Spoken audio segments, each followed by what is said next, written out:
My name is Vivienne Rosewood, and I am a cheating wife. This is my personal story of how I cheated on the best man, my husband, looking back at all the decisions that led me here. I ask myself the question, could I change at least something? Or was fate inevitably pushing me towards the abyss? They say that hell is paved with good intentions. I didn't mean any harm. I didn't want to destroy my family. But fate had its own plans, and step by step I was approaching the inevitable. Now, remembering the past, I see how one wrong decision led to another, like a snowball that cannot be stopped. I lived in America, in one of those towns where everyone knows each other, where neighbors smile when you meet and then gossip behind your back, where families seem perfect, but behind closed doors lies the dirty truth, where marriages are not based on love, but on habit, convenience, and fear of being alone. My husband, Mark Rosewood, was just such a man. He valued control above all else. He seemed to love me, but in reality his love was like a possessive instinct. He built our life like a project. He bought a big house, chose the best schools for the children, and ensured a comfortable future. But there was no place for me in this future. I was just a detail in his ideal picture, a doll in a golden cage. And then I met him, the one who made me remember what it means to be alive. His gaze penetrated me deeper than any words. His hands awakened the woman in me whom I had buried long ago. It was wonderful, and it was criminal. I knew that sooner or later the truth would come out. In cities like ours, secrets are not kept for long. And when this happened, I realized all our actions have consequences. Now, as I reflect on everything that has led me to this point, I make no excuses. I just want to understand, did I have even the slightest opportunity to avoid this? Or was this path written for me in advance? I was born into a family that had its own strict rules. We had no example of what love is. Probably, in our entire conscious lives, my sister and I have never seen these manifestations between father and mother. It would seem that they were walking together in the same direction, both working for the good of the family, trying to give my sister and me everything that the others had in material terms. But the main thing they did not give was the concept of love. We didn't see them hugging, kissing, or even being affectionate towards each other. Lillian, have you ever seen Mom and Dad holding hands? Me, no, and you? Lillian, never. I'm not even sure they loved each other. Me, do you think they were together just for us? Lillian, what else? They always said that family is the most important thing. As we grew older, we began to realize that each of them had their own separate personal lives on the side. When I realized this, I really wanted to ask both of them a question. Why did they continue to live together? But there was no one to ask. They died in a car accident when my sister and I were 15 years old. After their death, my mother's sister, Margaret, took us in. A strong, ambitious woman who, at 35, deliberately did not start a family, but despite this, took on the responsibility of raising two teenagers. If it weren't for her, we would have ended up in a government institution. Margaret, well, girls, you will have to get used to me. My conditions are simple: honesty, discipline, and no whining. I will not become your mother, but I will try to be the one who guides you in the right direction. Do you agree? Lillian, do we have a choice? Me, we'll try. Margaret, that's good. We'll go to school tomorrow, but now sort out your things. Welcome to Portland. Margaret lived in Portland, Oregon, and that's where we were brought after the tragedy. My sister, Lillian, could not come to terms with the loss of her parents for a long time, and I tried to find a new foothold for myself in this world. Our home, our habits, our life, everything changed in an instant. Lillian, do you think we'll be okay here?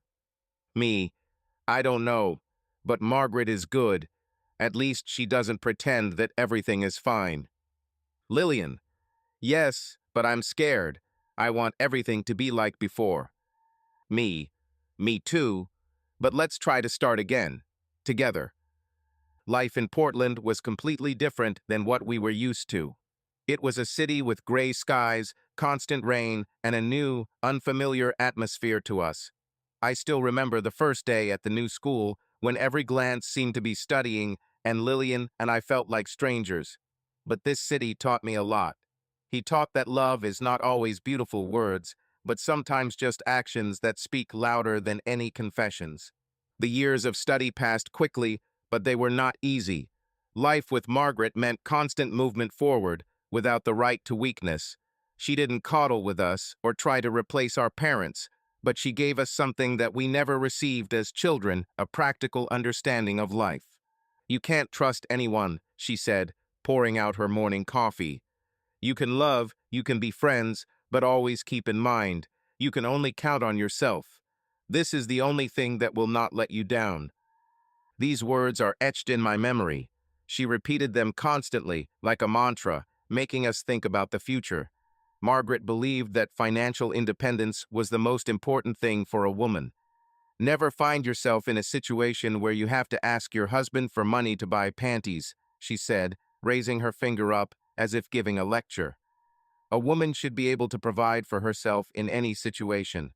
Work, career, savings are your shield and your sword. But she was not a fanatical loner who rejected men.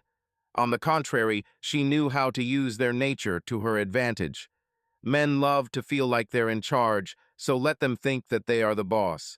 The main thing is to present it correctly so that he doesn't even suspect who's boss, she said with a sly smile. We laughed then, not fully understanding what we were talking about. But over the years, we have seen how this strategy works. Margaret herself was a perfect example of this philosophy. Oh, how many fans she had. They looked at her like a goddess, and she accepted their attention with the grace of a queen. She was never alone, but no one could say that she was dependent on a man. They gave her gifts, sought her attention, but always thought that they were the ones in control of the situation. In fact, Margaret was the director of this play. One day I asked her, "Did you really love them all?" She chuckled as she sipped her wine. "I loved them in different ways. George helped me get a promotion. Thomas helped me secure a contract for my company. And Frank, oh, Frank was great in bed. It's a shame he turned out to be such a blockhead." She laughed, and Lillian and I just looked at each other. We didn't yet understand how valuable these lessons were. But as the years passed, her words echoed in our heads with every important decision. I remember an incident that perfectly reflected her philosophy. One day, Margaret was organizing an important deal. She met the owner of a large company who was crazy about her. Instead of asking directly, she created a situation in which he himself wanted to help her. Over dinner, she complimented his business and emphasized how successful and visionary he was. A week later, the deal was signed, and the man was sure that it was he who took the initiative. Always make them feel like heroes, she told us at the time. Men love to win. Just let them think they've won when in fact you've won. So we grew up, absorbing her lessons and gradually learned to apply them in life. When it came time to choose our path, Lillian and I already knew exactly what we wanted. Lillian always gravitated toward medicine, and her choice fell on the faculty of psychology. I chose journalism because I liked understanding people and getting to the bottom of the truth. Margaret approved of our choice, but added, "Just remember, knowledge itself is worthless if you don't know how to use it." University turned out to be a completely different world. Lillian immediately found herself in the company of equally enthusiastic students. They would gather in a cafe after class and spend hours discussing human nature. "Do you believe that you can fall in love in 3 seconds?" a guy named Nathan once asked her. "I do, if you know in advance what you're looking for," Lillian replied, grinning. I spent most of my time in the editorial office of the student newspaper, but real student life began when my dorm roommates and I went out to the bar for the first time. There I met Blake, the rich son of a local developer who could afford to drink the most expensive cocktails and throw around money as if he had endless money.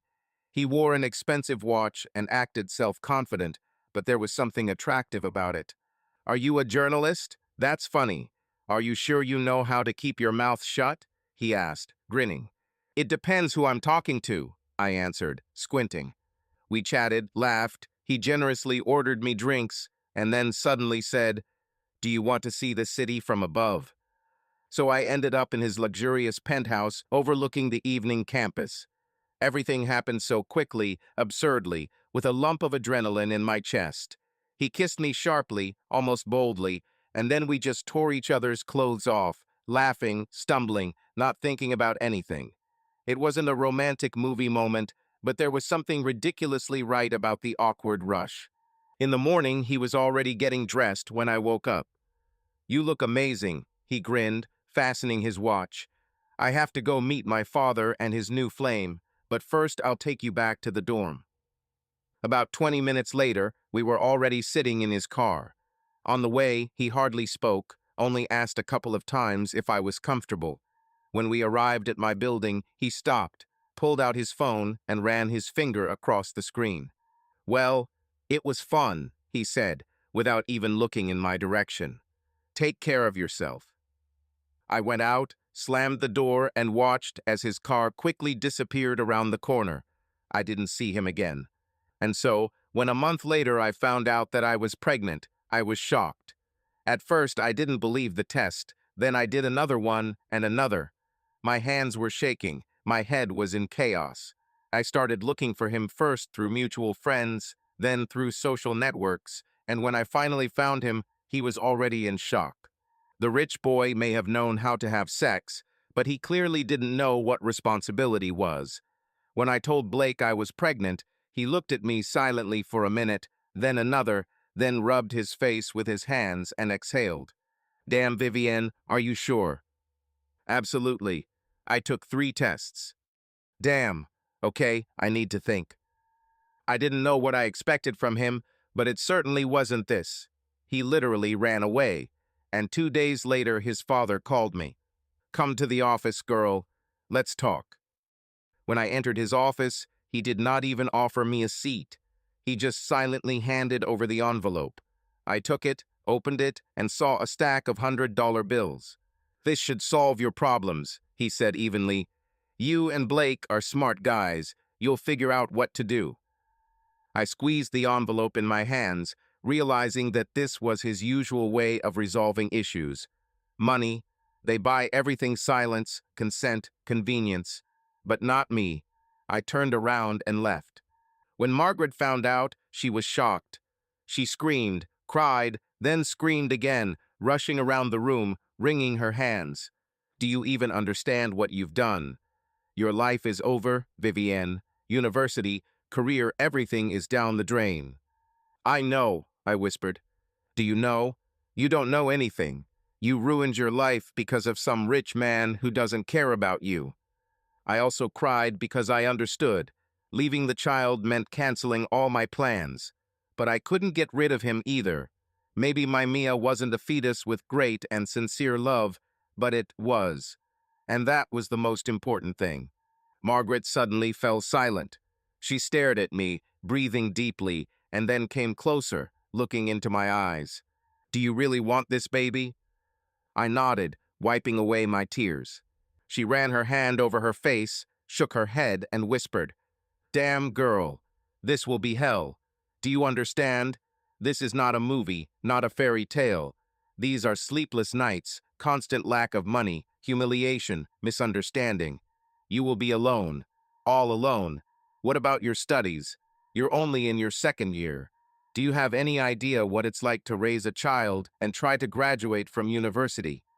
"I can handle it," I said, not knowing where this confidence came from. Margaret looked at me for a few more seconds, then abruptly turned around, walked to the bar, poured herself a whiskey, and drank it in one gulp. "So, let's give birth?" she asked quietly. I took a deep breath and nodded. She grinned. "Well, Vivian, welcome to the real world. We can handle it. Damn it, we can handle it." With Margaret's financial support and the help of Lillian, who looked after Mia in the evenings while I worked as a waitress in a bar near my home, I was able to graduate from university in absentia and receive a diploma. It wasn't easy: endless shifts, lack of sleep, fatigue, but I had a goal and I couldn't afford to give up. Every morning I woke up broken, but looking at Mia smiling, I knew that I was doing this for a reason. One day, coming home late at night, I heard quiet singing. In the dim light of the night lamp, I saw Margaret sitting in a rocking chair, rocking Mia. Her voice trembled, tears glistened on her cheeks. This was the first time I saw her in this state. Always strong, confident, unshakable, now she looked so vulnerable. "Are you crying?" I asked carefully. Margaret shuddered, as if she had forgotten that she was not alone. She quickly wiped her eyes with the back of her hand, but did not deny it. Instead, after putting Mia in the crib, she motioned for me to sit next to her.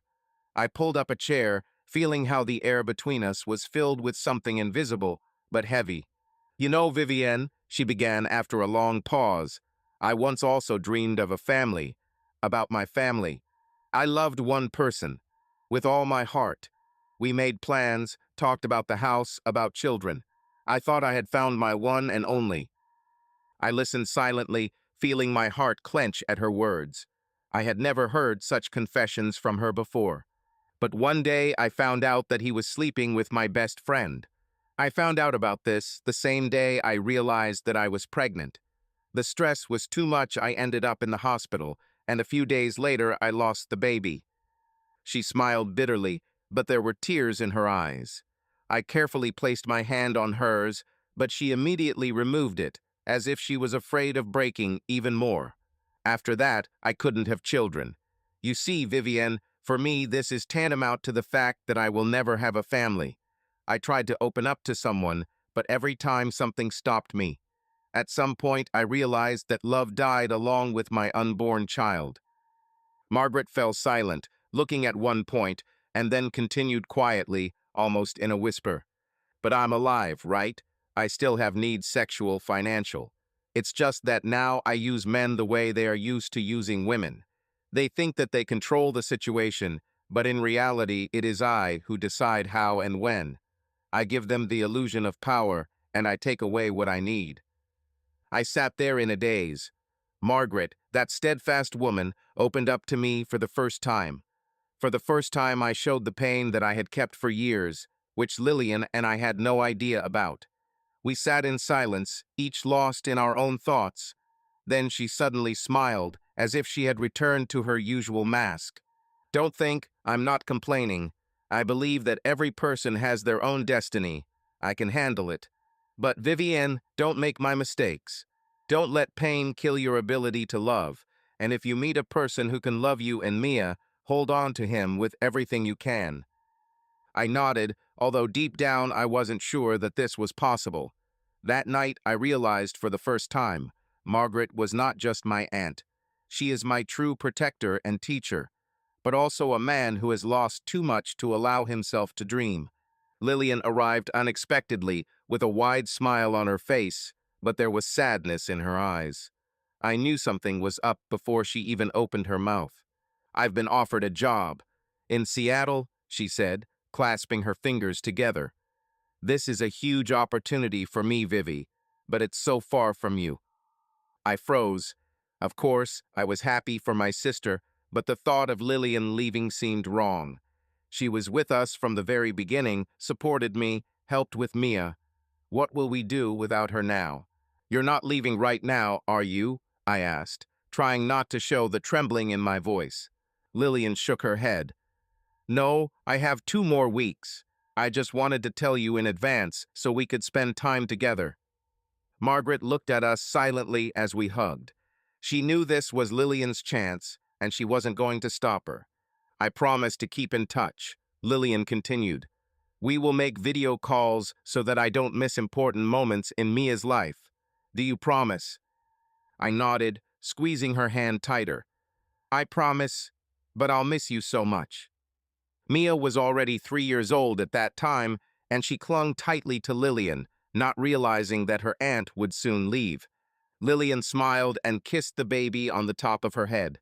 That evening, the three of us sat in the kitchen, drank tea, and remembered what we had gone through together.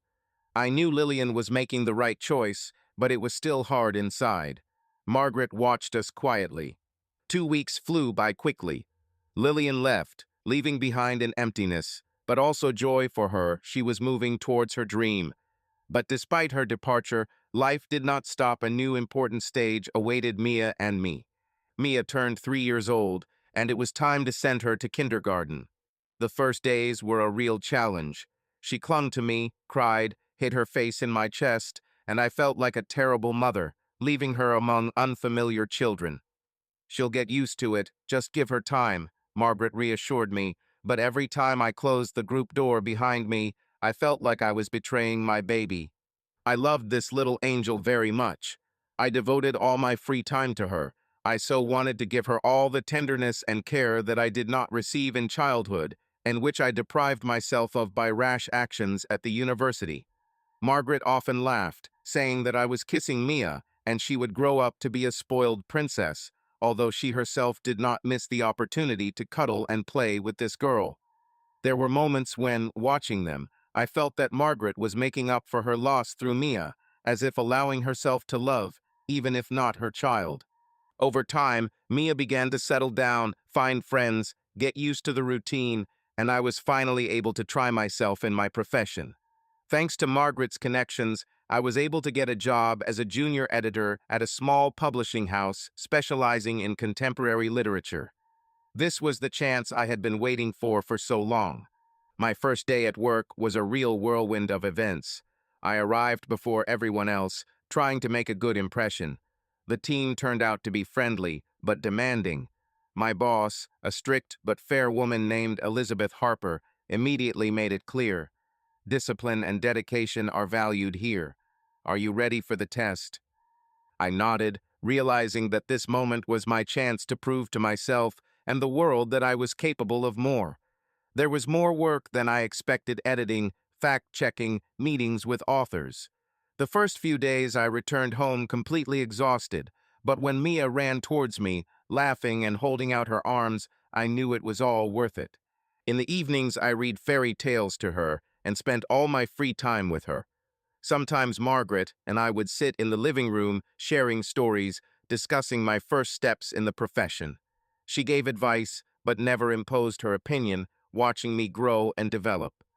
"You can do it, Vivian," she said, and I began to believe it. Life began to take on new colors. One day I had to stay home. Margaret left very early, and when I woke Mia up, I immediately realized that she had a fever.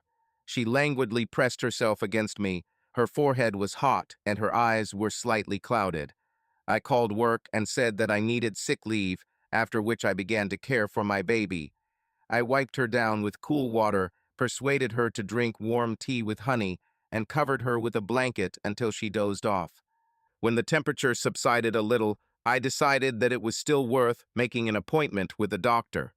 The hospital was right next door, so I put Mia in the stroller, handed her her favorite stuffed elephant, and hit the road. The weather was cool but sunny, the air fresh after the night's rain.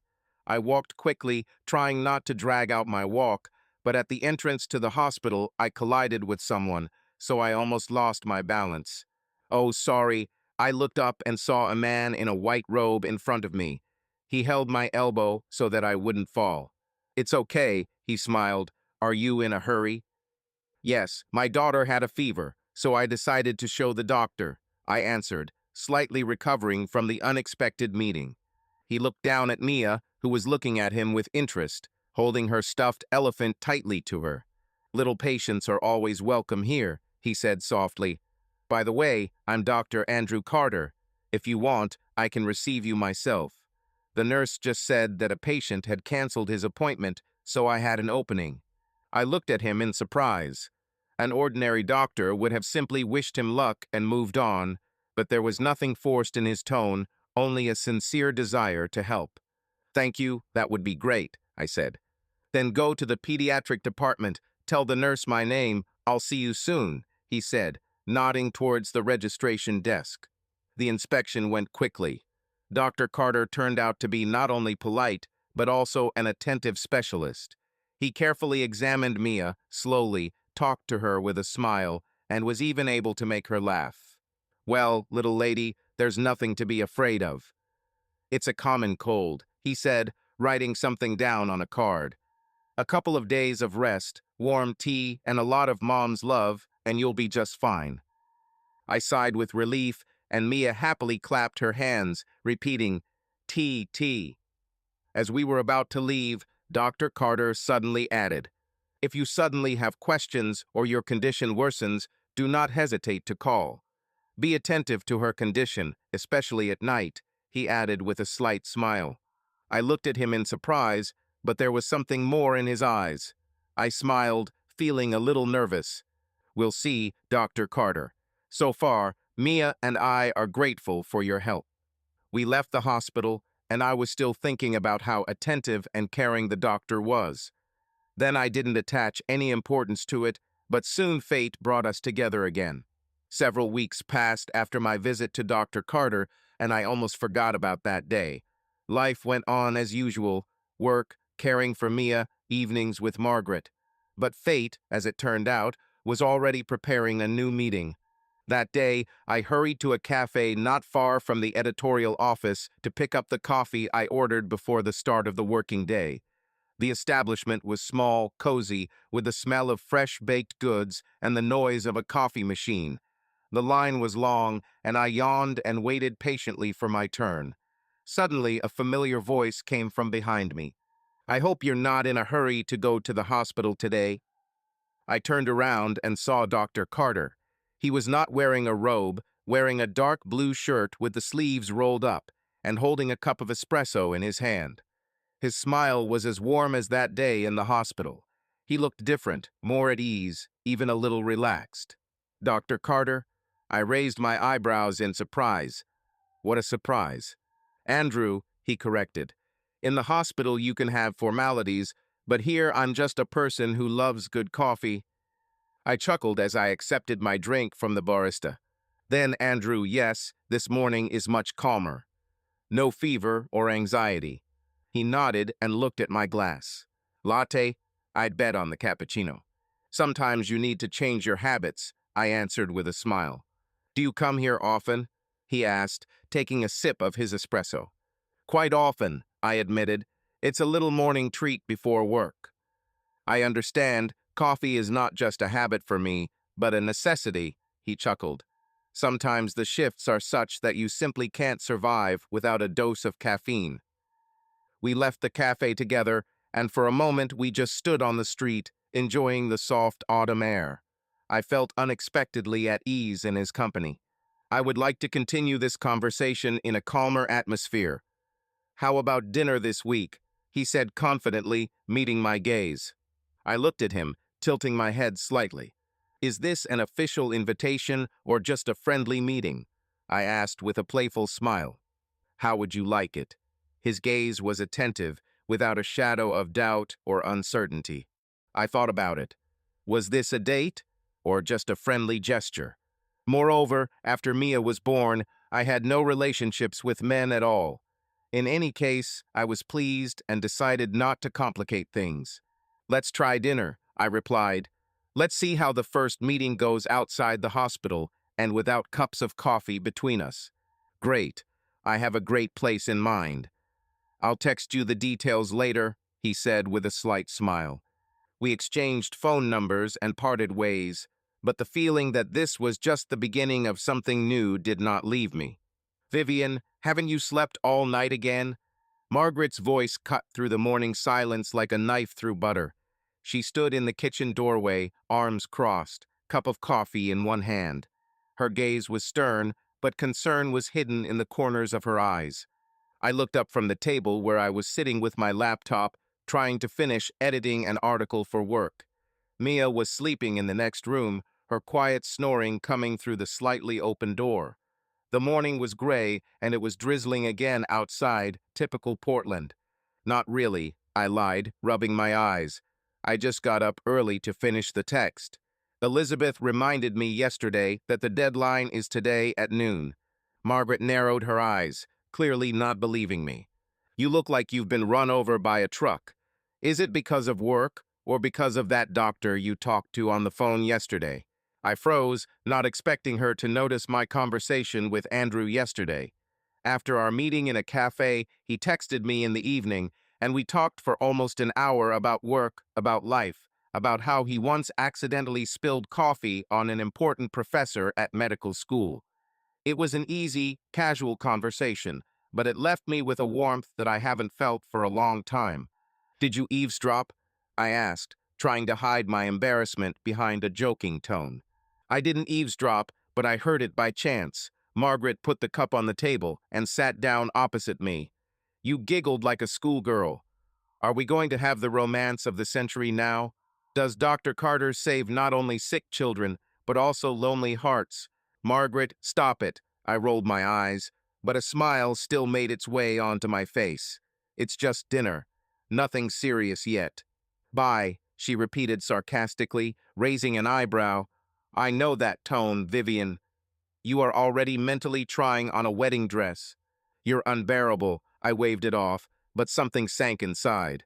Andrew was not like Blake or other men I had met.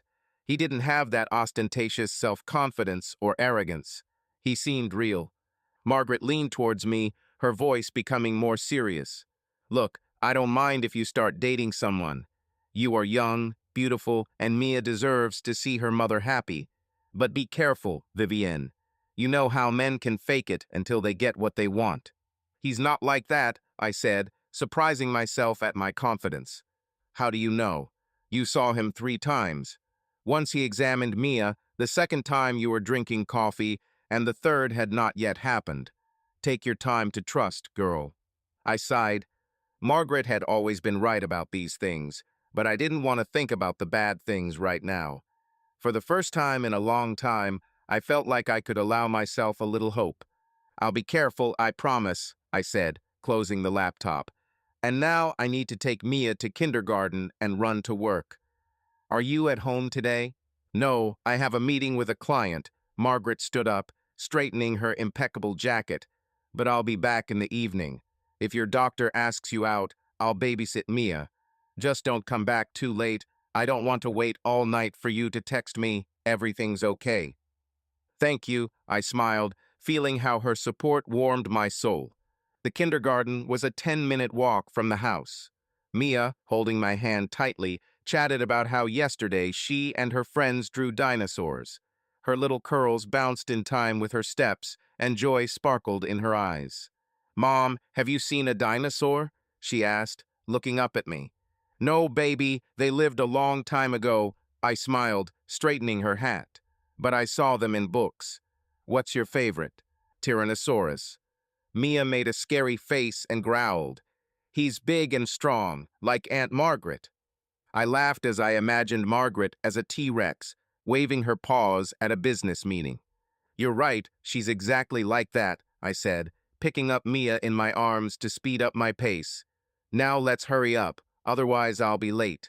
Everything went smoothly at the kindergarten. Mia waved her hand at me and ran to her teacher, and I, taking one last look at her small figure, hurried to work. The editors greeted me with the usual buzz. Elizabeth, my boss, was already standing at her desk, looking through the printouts. Her dark hair was pulled back into a severe bun, and her thin-framed glasses made her look like a professor from an old movie. "Vivienne, good morning." She looked up, nodding slightly. "Is the article ready?" "Yes, I sent it to you 5 minutes ago." I took off my coat and hung it on a hook. "I hope everything is okay." "Let's check." Elizabeth pointed to the chair opposite. "Sit down. Let's discuss a couple of points. Today we have a burning project, so there is no time to relax." I sat up, feeling slightly tense. Working in publishing was my dream, but every day here was a challenge. Elizabeth didn't tolerate laziness or mistakes, and I knew I had to be on top of my game. "Look," she handed me a printout with red marks. "Your text is good, but the introduction is too long. The reader should immediately grasp the essence and not wade through the jungle of descriptions. This is not a novel, but an article." "I understand," I nodded, looking through her edits. "I can rewrite it right now." "Great." Elizabeth leaned back in her chair. "And one more thing. We have a new author. His novel arrived yesterday. I want you to look at the draft. If it is worthwhile, we will prepare it for publication." "What genre?" I asked, already anticipating something interesting. "A psychological thriller." She smiled at the corner of her lips. "I think you'll like it." There is a lot of darkness and human weaknesses, exactly your theme. Sounds tempting. I took the folder with the manuscript that she handed me. When is feedback needed? By the end of the week, Elizabeth looked at her watch. Now go rewrite the introduction. You have an hour. I returned to my desk feeling energized. The work was hard, but I loved this feeling when the brain turns on fully and the words begin to form a story. The sound of my phone vibrating, then a slight click as I pick it up. A message from Andrew came unexpectedly. Hi, Vivienne. How about dinner on Friday? There's a great place overlooking the river. Is 7 p.m. good? I froze, looking at the screen. The heart made an extra beat. Friday was the day after tomorrow, and I had not yet agreed with Margaret, but it was beyond my strength to refuse. Hey, Andrew. Friday sounds great. 7 p.m. is perfect, I typed, trying to keep my tone light. Then see you. I'm looking forward to it, came his answer almost instantly. I put the phone down, feeling my cheeks burn. Dinner with Andrew. It was real, and scary, and exciting. The evening at home was quiet. Mia drew at the table and Margaret prepared dinner, a rare occasion when she decided to treat us to home-cooked food instead of custom-made pizza. Mom, look, it's you. Mia picked up a piece of paper on which there was a crooked figure with long hair and an ear-to-ear smile. What a beauty! I kissed the top of her head, removing the pencils from the edge of the table. Is it me at work? No, it's you and the dinosaur. Mia giggled, pointing to the green spot next to my figure. Well, of course, how could I forget about the dinosaur? I winked at her and then turned to Margaret. By the way, I have a favor to ask you. Let me guess. She didn't turn around, continuing to stir the sauce on the stove. Do you need me to babysit Mia while you go to the doctor? You're a psychic, I grinned, but my voice trembled slightly. Friday evening, he invited me to dinner. Margaret finally turned, wiping her hands on her apron. Her gaze was tenacious, studying. And where is he taking you? She asked, crossing her arms. Someplace overlooking the river, I shrugged. He said it was beautiful there. Margaret thought for a moment, then nodded. Okay, I'll stay with Mia. But you will tell me everything later. If he turns out to be an asshole, I want to be the first to know. We agreed, I smiled, feeling relieved. Thank you, you are the best. I know, she winked, returning to the stove. Mia, go wash your hands. Dinner is in 5 minutes. Mia jumped up and ran to the bathroom, and I stood there, looking at Margaret.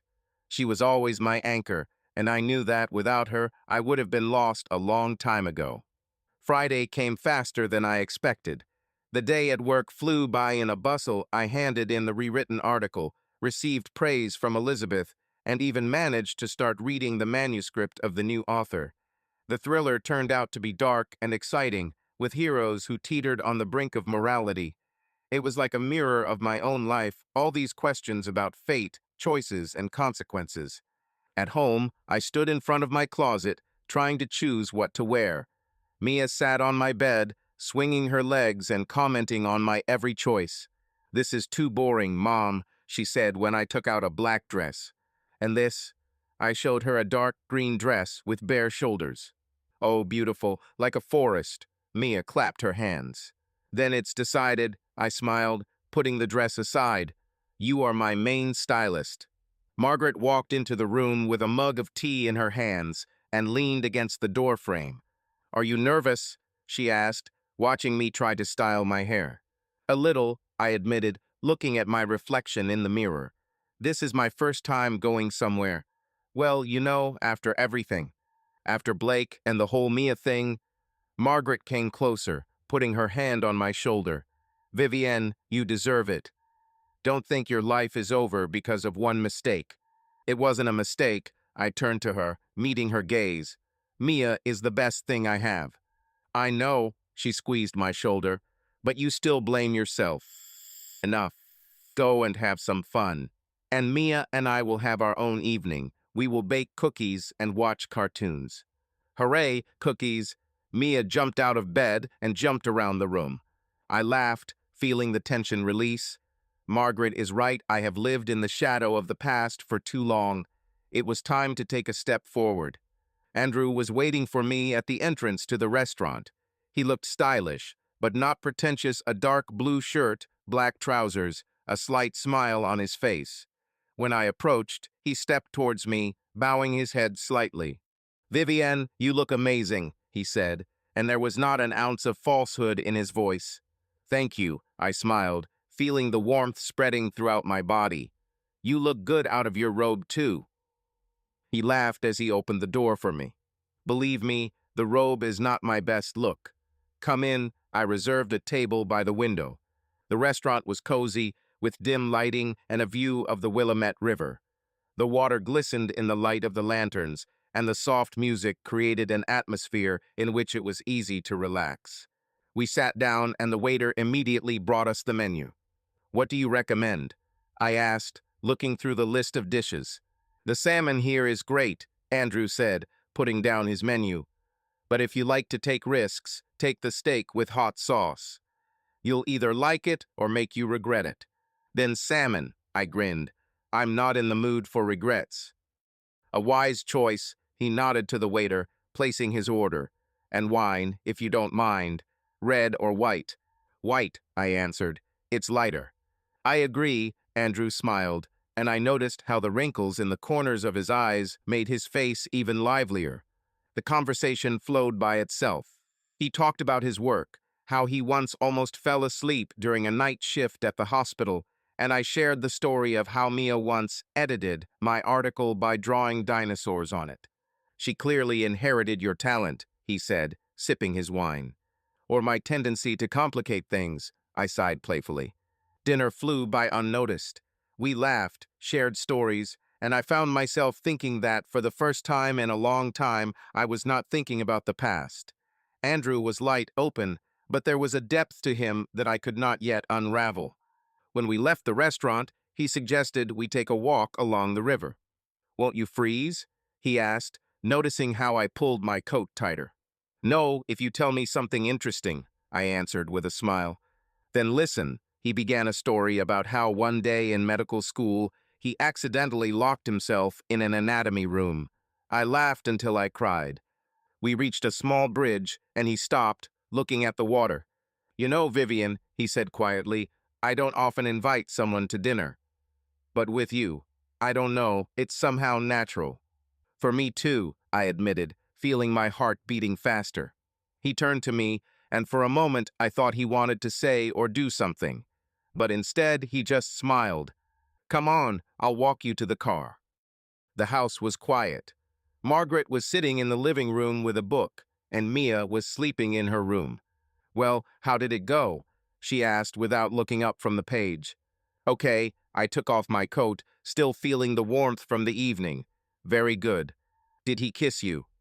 Margaret finally looked up, narrowing her eyes slyly. "No," I shook my head, but the smile gave me away. "But it seems he wanted to." "Oh, this is already interesting." She put the book down. "Tell me everything. And don't you dare hide details." I sat down next to her and started talking about the restaurant, about the walk, about how easy it was for me with Andrew. Margaret listened, sometimes nodding, sometimes teasing me. "You know, Vivienne," she said when I finished, "maybe he really is a good guy. But don't lose your head. You are just starting to live again." "I know," I answered, looking at her. "But I want to believe that this is not a mistake." "Then believe me," she patted my hand. "But if anything happens, I always have a backup plan. And a few strong words for your doctor." I laughed, feeling the fatigue rolling in like a wave. The night was long, but for the first time in a long time, I fell asleep with a smile. Mia was sitting at the kitchen table, drawing something green and toothy, and her legs were dangling in the air. The rain pattered on the glass, and as I stood at the stove with a pot of oatmeal, I thought that mornings in Portland always started like this, gray, humid, but cozy. "Mom, why is the rain so wet?" she asked, without taking her eyes off her masterpiece. I smiled, added honey to the porridge, and answered, "Because he wants us to stay home and stay warm, baby. This is his cunning plan."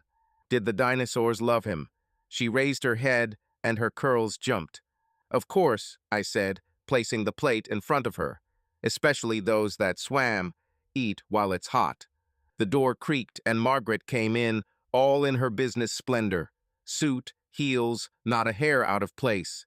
She looked at Mia, then at me, and poured herself some coffee. "Good morning, my tyrannosaurs," she said with a slight grin. "Vivienne, are you going to work today, or are you stuck babysitting again?" "To work," I answered, putting the pan in the sink. "Elizabeth called yesterday and told me to finish reading the thriller by Monday. What are you up to?" "Negotiations." Margaret took a sip and squinted. "New client. If everything works out, there will be a good jackpot.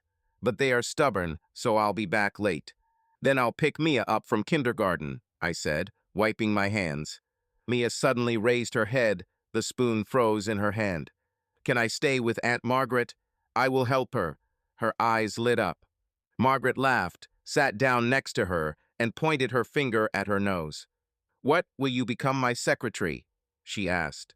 "Are you going to carry coffee and growl at everyone?" "Yes." Mia clapped her hands. "I'll scare them, and they'll sign everything." Margaret and I looked at each other and burst out laughing. I took Mia to kindergarten, held her hand, and she jumped through puddles as if it were a great adventure. The rain poured incessantly, but she did not complain. She only laughed when the splashes hit her boots. I looked at her and thought, 3 years ago she was a lump in my hands, and now here is a whole person with questions and dreams. How quickly everything changed. On the bus, I took out my phone to check if anyone had texted me. Lillian sent a message. "Hello, Vivi. I had a patient here who swore that he was Napoleon in a past life. Call us, let's chat." I grinned and quickly typed. "Hello, Mia is now Margaret's secretary, and I'm up to my neck in a thriller. I'll call you in the evening." And then I saw another one from Andrew. "Good morning, Vivian. I hope the rain didn't dampen your spirits. How's Mia?" I froze, looking at the screen. After that dinner by the river, he and I corresponded almost every day. Nothing special. He asked about Mia, about my work, and sometimes joked about his shifts at the hospital. This was not like Blake with his expensive cocktails and empty words. Andrew was in no hurry, didn't push, just was there, and I liked it. "Good morning, Andrew," I wrote. "Mia dreams of being a secretary, but for now I'm holding out. How are you?" "Night shift, third coffee," he answered almost immediately. "Secretary, this is serious. Tell her I'm delighted." I smiled, put the phone in my pocket, and got off at my stop. It was still raining, but I was warm. The editorial office was noisy, as always. Elizabeth stood at her desk, flipping through printouts, her glasses glinting in the lamplight. "Vivienne, good morning," she said without looking at me. "A thriller on your table. I want feedback by Monday. If something is on fire, scream." "Got it," I said, hanging my coat on the hook. "I've already started reading. Dark, but catchy." "Great," she nodded. "Let's see if it's worth the paper.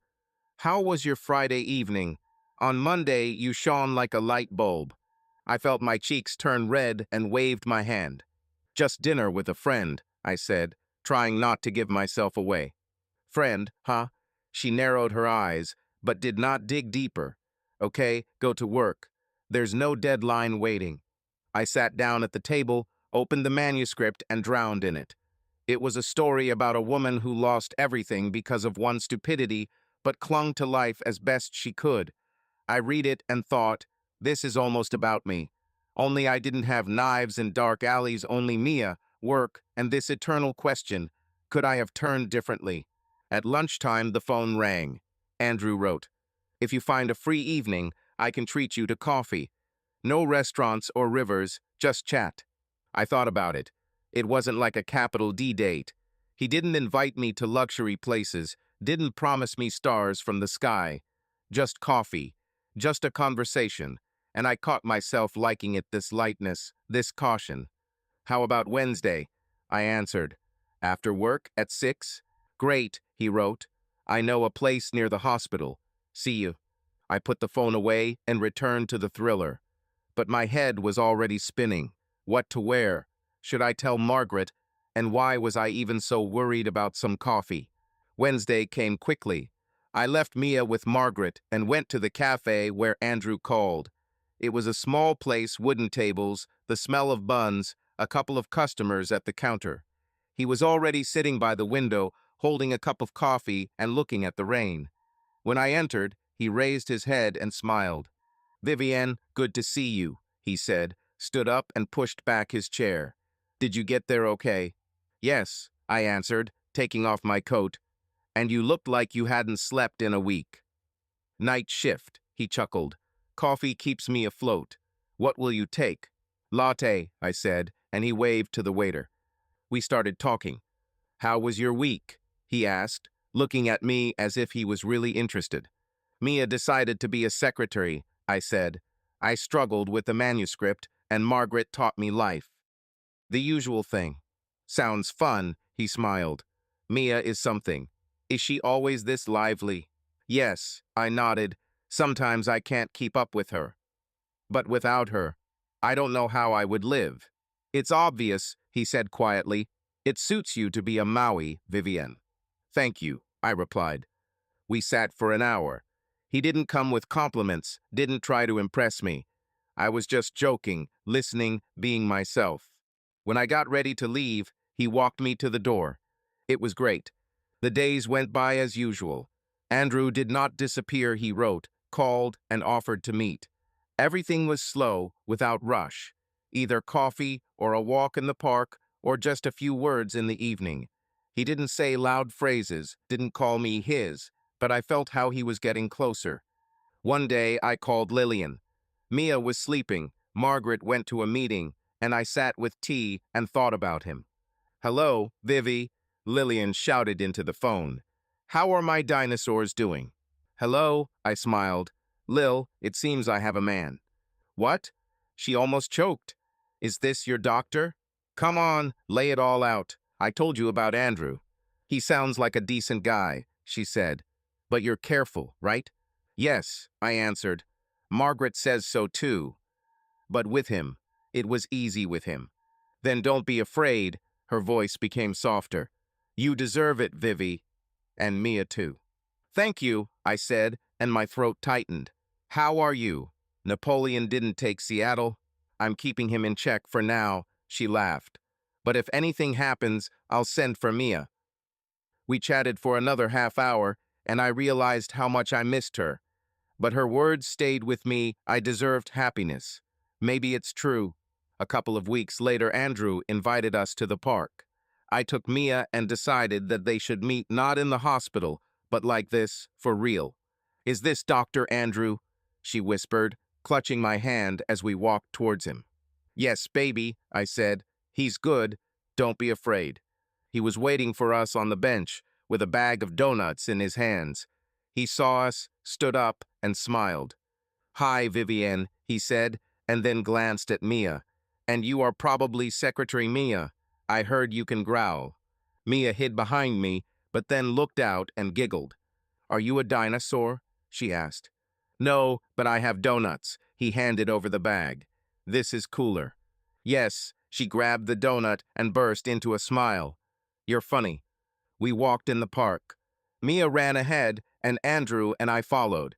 He didn't grab my hand or say anything unnecessary, just chatting with her, laughing as she showed him how her imaginary tea. Rex roared. "She's a miracle," he said quietly, nodding at her. "You're doing great, Vivian." "Thank you," I replied, and my heart sank. A month passed, and Andrew came to our house, brought pizza and a little toy dinosaur for Mia. "Is this bribery?" I asked, opening the box. "Maybe," he winked. Mia grabbed the toy and ran to play, and he and I sat on the sofa. Margaret was at home, sitting in a chair and glaring at him. "Well, doctor," she began, crossing her arms. "What were your plans?" "Honest," he said calmly. "I liked Vivienne and Mia." She chuckled, but her eyes softened. "Okay," she said, "but if anything happens, I'll find you." He laughed, and the evening went on easily. We ate pizza and watched a cartoon. Several more months passed. Andrew began to come more often, either with food or just to help fix something. One evening, after Mia had fallen asleep, we were sitting in the kitchen with wine. The silence was warm and comfortable. "Vivienne," he said quietly, looking into my eyes, "I didn't want to rush you, but I feel good with you. And with Mia." "Me too," I whispered, and his hand covered mine. The rain was pattering on the windows again, as it always does in Portland. I stood at the stove, stirring soup for Mia, while she sat at the table and drew another dinosaur. Her pencil creaked on the paper, and I thought about how strange my life was. The door slammed and Margaret returned. She walked into the kitchen, threw her bag on a chair, and looked at us with her usual mixture of sarcasm and warmth. "Well, what does it smell like?" she asked, taking off her jacket. "Chicken soup," I answered. "Want? Only if you didn't oversalt it like last time." She winked and poured herself some water. "Where is your doctor? Sleeping again after shift?" "He's free today," I said, feeling my cheeks getting a little warmer. "I called in the morning and promised to come by in the evening. He said he wanted to talk." Margaret narrowed her eyes as if she sensed a trick. "Should I talk?" she asked again. "Is it that he finally decided on something serious, or just missed your soup?" "Don't start." I rolled my eyes, but something sank inside. Andrew actually called in the morning, and there was something new in his voice, a slight trembling, as if he was nervous. He said he wanted to see me." "Yeah," Margaret grinned. "The main thing is that Mia doesn't catch you talking on the sofa. Otherwise, her dinosaurs will receive an adult education." "Margaret," I spanked her with a towel, and she laughed. Evening came quickly. Mia finished the soup, I put her to bed with her stuffed elephant, and she began to nervously wander around the kitchen. Andrew wrote that he would be there in half an hour. I looked at myself in the mirror jeans, a simple t-shirt, hair in a messy bun. Nothing special. When there was a knock on the door, I almost dropped my cup. Margaret, who had been sitting in the living room reading a book, looked up. "Go open it. Romeo has arrived," she said with a malicious smile. I opened the door. Andrew stood on the threshold, a dark jacket, hair slightly damp from the rain, in his hands a bag with something fragrant. "Hello, Vivienne," he said quietly, with that soft smile of his that always took my breath away. "I brought pizza. I thought you wouldn't want to cook after work." "Hi," I stepped to the side, letting him through. "You guessed it right. Come in." He walked inside and greeted Margaret, who looked at him like a general at a recruit. "Doctor, are you without a robe today?" she asked, without looking up from her book. "Without a robe, but with pizza." He showed the package.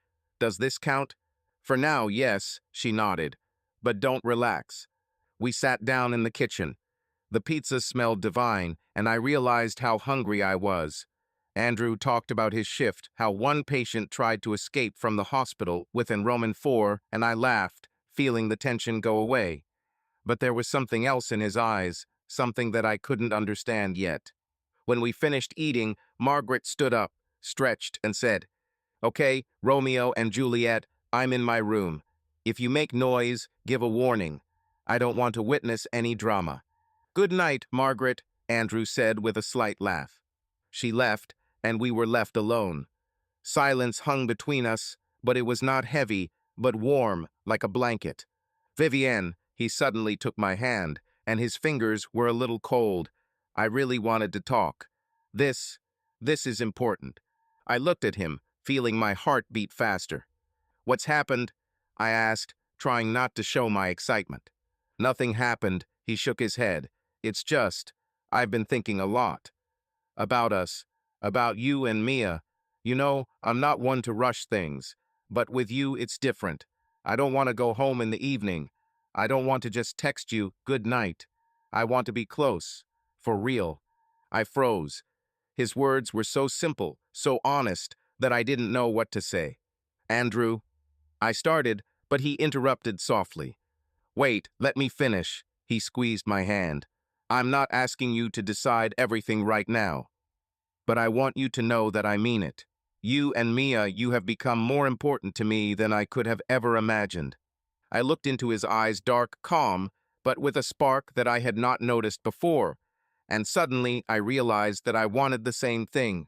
I want him to be not just a guest with pizza, but a part of our lives. I want this too, I said quietly, and he smiled as if a weight had been lifted from his shoulders. He leaned towards me, and I felt his breath on my cheek. This was not our first kiss. We kissed before, on walks, by the river. But this one was different. Deeper, bolder. His hand slid to the back of my head, and I forgot how to breathe. "Maybe we can go to your room," he whispered, and there was a hoarseness in his voice that I had never heard. I nodded, feeling the blood pounding in my temples. We got up, quietly walked past Mia's room. She was sleeping peacefully, and closed my bedroom door. And here everything changed. The Andrew I knew, calm, gentle, always so reserved, was gone. As soon as the door clicked, he pressed me against the wall, and his lips found mine with such greed that I gasped. His hands. "You have no idea how long I've wanted this." He breathed into my neck, his voice low, almost a growl. "Andrew." I tried to say something, but he didn't let me. There was a fire in it, and it was burning me. He picked me up lightly, as if I weighed nothing. His body was toned, with clear muscle lines, and I suddenly realized that I had never seen him like this. He was always in those jackets or robes of his, but here, damn, he was hot. "What?" he asked, noticing my gaze, and grinned cheekily, not at all as usual. "You are not what I thought," I breathed. "You haven't seen anything yet," he said and smiled. "It wasn't just sex. It was an explosion." "Vivienne, you're driving me crazy," he whispered, and that was the last thing I remembered before the world fell into pieces. Then we lay there, breathing heavily, and I couldn't believe that this man was the same Andrew who brought me donuts and timidly asked about Mia. He turned to me, ran his hand through my hair, and smiled with that soft, familiar smile of his. "Are you okay?" he asked quietly. "In order?" I laughed, still trying to catch my breath. "Who are you? Who are you anyway? Where has this Andrew been all this time?" He chuckled, pulled me towards him, and kissed my forehead. "I was just waiting for the right moment," he said. "I didn't mean to scare you." "Scare?" I poked him in the chest. "You didn't scare me. You stunned me." "Okay," he smiled wider. "So I did everything right." We fell asleep, hugging each other, and I realized that this evening changed everything. The morning began with Mia screaming.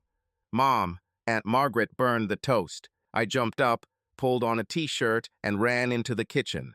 Margaret stood at the stove, waving a towel, and the smoke curled over the black pieces of bread. "What a morning," she muttered when she saw me. "Where is your doctor? Does he sleep after his exploits?" Andrew came out next, wearing jeans and a wrinkled shirt, and Mia immediately rushed to him. "Did you spend the night with us?" she asked, looking up at him. "Yes, baby." He picked her up in his arms. "I helped my mother, fix the bed." I nearly choked, and Margaret rolled her eyes. "Fixing the bed, right?" she asked, glancing at me. "Well, well. Can you stay a little longer?" Mia hugged his neck. "You're funny." "We'll see," he smiled and looked at me. "If Mom doesn't mind." "Mom doesn't mind," I said, feeling the warmth spreading inside. Margaret chuckled, threw the toast in the trash, and poured us coffee. "Okay," she said, "I'm going to work. Mia, watch them." "I'll follow up," Mia said, and ran to get her notebook. Andrew and I looked at each other and laughed. The days passed faster. I worked in the editorial office, struggling with manuscripts, and Andrew came to us almost every evening. Sometimes he would pick Mia up from kindergarten if I was late, and I would come home to a picture, him sitting on the floor, and she teaching him to growl like a dinosaur. One day, Elizabeth caught me on my lunch break. "Vivienne, you're shining," she said, looking over her glasses. "Is it because of the thriller, or did you have someone?" "Maybe both," I shrugged, but couldn't hide my smile. "Well, if he's interfering with work, tell him that I'm stricter than I seem." She grinned and left. And in the evening, Andrew proposed to me. We sat on the sofa, Mia was sleeping, and the rain was knocking on the windows. He suddenly took my hand and said, "Vivian, I want us to be a family. You, me, Mia. I love you both. Marry me." I froze, looking at him. There was no doubt in his eyes, only the same spark that I saw that night. Andrew, I started, but he took a box out of his pocket. Inside was a ring simple, with a small stone, nothing fancy. It's not $1 million, he said, but it comes from the heart. Say yes, and I promise that I will do everything to make you and Mia happy. Yes, I breathed, and he put the ring on my finger. The wedding was modest. Margaret insisted that we host her at her home. Lillian flew in from Seattle and hugged me so tightly I almost choked. Vivi, he's cool, she whispered to me while Andrew poured the champagne. I told you, you deserve it. Mia was wearing a white dress with a wreath of daisies on her head and was running around the room, waving a toy dinosaur. Am I a princess now? She asked Andrew. The real one, he answered and picked her up in his arms. Margaret approached me with a glass in her hand. Well, Vivienne, she said, you deserve happiness, take care of it. I know, I hugged her.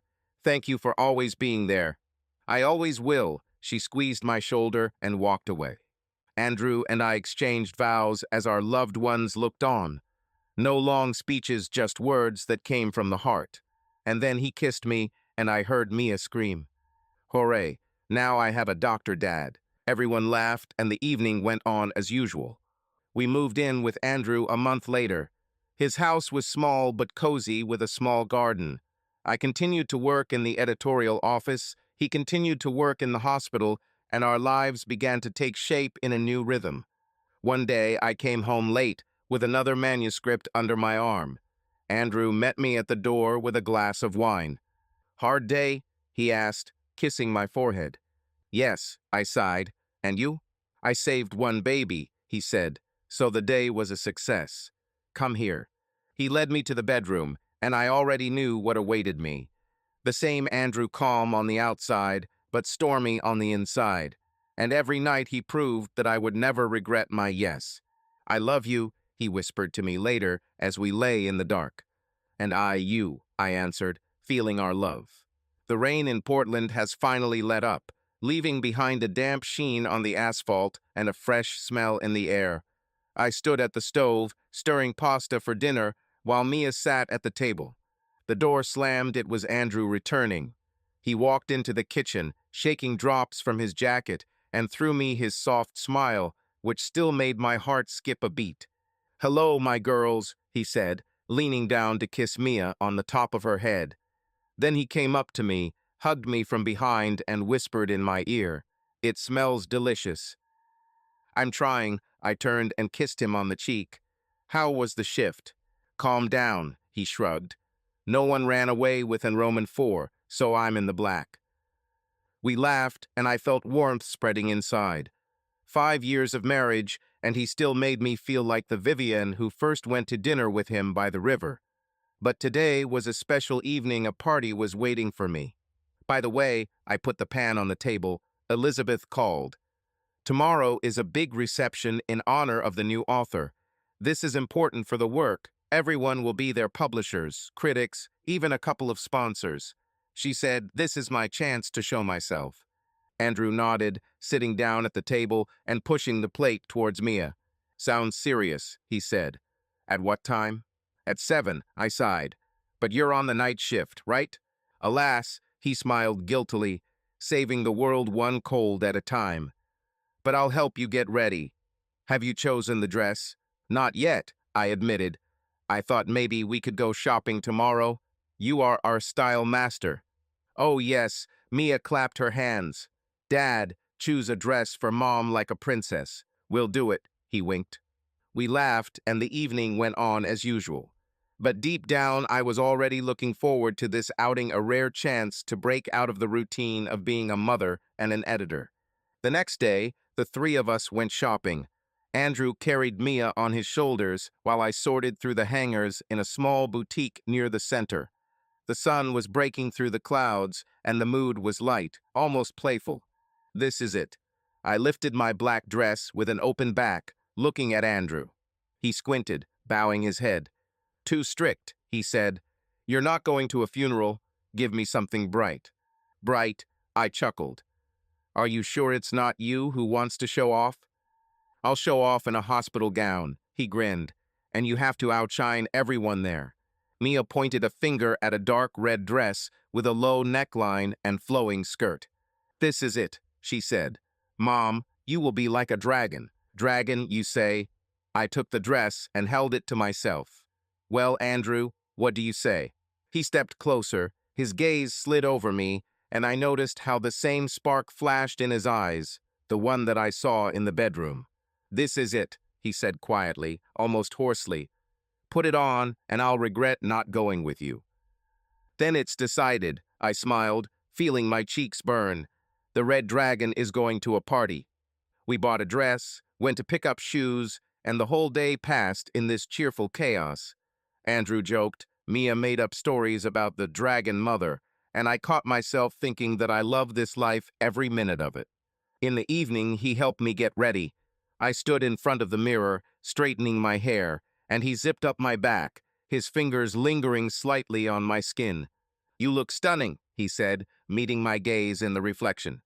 Promise that you will be back before midnight, Cinderella. I promise, I turned and kissed him. Margaret will babysit Mia, so don't worry. I'm always worried, he smiled. Write to me, okay? I want to know that you're okay. Of course, I nodded, feeling his warmth. Save the world, Dr. Carter. He left for his shift, and I called a taxi. Margaret was already at home, sitting with coffee, and said to me, Well, are you ready to rock everyone at this party? I'll try, I winked. I'll be back by 11 so you can leave. Agreed, she waved. Good luck, Vivian. The party took place in a trendy loft in the city center. High ceilings, garlands of light bulbs, clinking glasses, and the hum of voices. Elizabeth met me at the entrance, her stern gaze softening when she saw the dress. Vivienne, you exceeded my expectations, she said, nodding. Go meet the author. This is your evening. I smiled, feeling a surge of confidence, and stepped into the crowd. People around laughed, discussed books, and praised the wine. I took a glass of champagne and sent Andrew a message. It's noisy here, but it's beautiful. I miss you already. He answered almost immediately, Hold on, my dragon. I'm saving the world. I'm thinking about you. Everything went well. I chatted with authors, smiled at sponsors, and discussed manuscripts. But then I saw him. Blake. He stood at the bar, still wearing the same confident smile, wearing a watch that cost more than my yearly salary. Our gazes met, and I felt everything inside me shrink. Vivienne Rosewood, he drawled, coming closer. How many years, how many winters? Blake, I forced a smile, trying to keep my face up. What are you doing here? I'm investing, he shrugged, not taking his eyes off me. And you? I'm working, I answered briefly, sipping champagne. I was glad to meet you. See you. I turned to leave, but he followed. Not so fast, he said, and his voice had the same impudence as back then at the university. You look wow, red suits you. Thank you, I squeezed the glass tighter. I need to go. But he did not lag behind. He hovered around all evening, either accidentally appearing at the table with snacks or standing behind me while I was talking with colleagues. His glances, his grins, all this drove me crazy. I couldn't leave. This was my chance for a promotion, and Elizabeth made it clear that I had to stay until the end. Scandal was also not an option. Are you still angry? He asked when I went to the bar for water. Come on, Vivienne, we were young. It was fun. I walked away, but my nerves were at their limit. The crowd, the noise, his presence, everything was oppressive. I took another glass, not champagne, but something stronger, whiskey, it seems. I haven't drank anything like that for a long time, but now I need to relieve stress. The first sip burned my throat, but then it became easier. I sent Andrew a message. Blake is here. I hate him. He answered almost immediately. Hold on, baby. Do you want me to come after my shift? No need, I wrote. I can handle it. Alcohol was doing its job. I felt bolder, sharper. When Blake approached again, I was no longer silent. Listen, Blake, I said, looking into his eyes. You're pathetic. Go play with your money somewhere else. He laughed as if my words were a joke and leaned closer. "You're still just as prickly, Vivian," he drawled with the same impudent grin. "I always liked it." "I never liked you," I snapped, turning away. He stepped back, but his laughter still rang in his ears. I exhaled, feeling my hands trembling, and took another glass. My head started to spin, but I didn't notice how much I had too much. Everything became soft and blurry. People around were laughing, the music was humming, and I just wanted air. The noise of the party was pressing on my temples, and I realized that I needed to go out, breathe, and come to my senses. "Are you feeling bad?" Someone's voice was heard nearby. Male, low, with a subtle hoarseness. "Let's go out." I nodded without even looking to see who it was. Someone took me by the arm, firmly, but not roughly, and led me to the door. The cold air hit my face like a slap in the face, and I heard, "My little girl, are you okay?" In a fog, I thought Andrew. He's on shift. The voice was warm, familiar, enveloping, like an old memory. I turned around, trying to see the face, but my eyes were obscured by a veil. "Andrew," I muttered, clinging to this thought. "Hush, I'm close," the voice answered, and I felt like I was being led somewhere.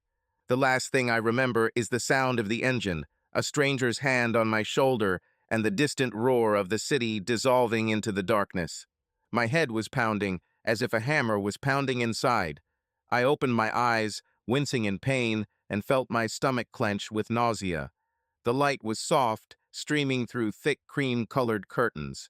I was lying on a wide bed with snow-white linens that smelled of expensive air conditioners.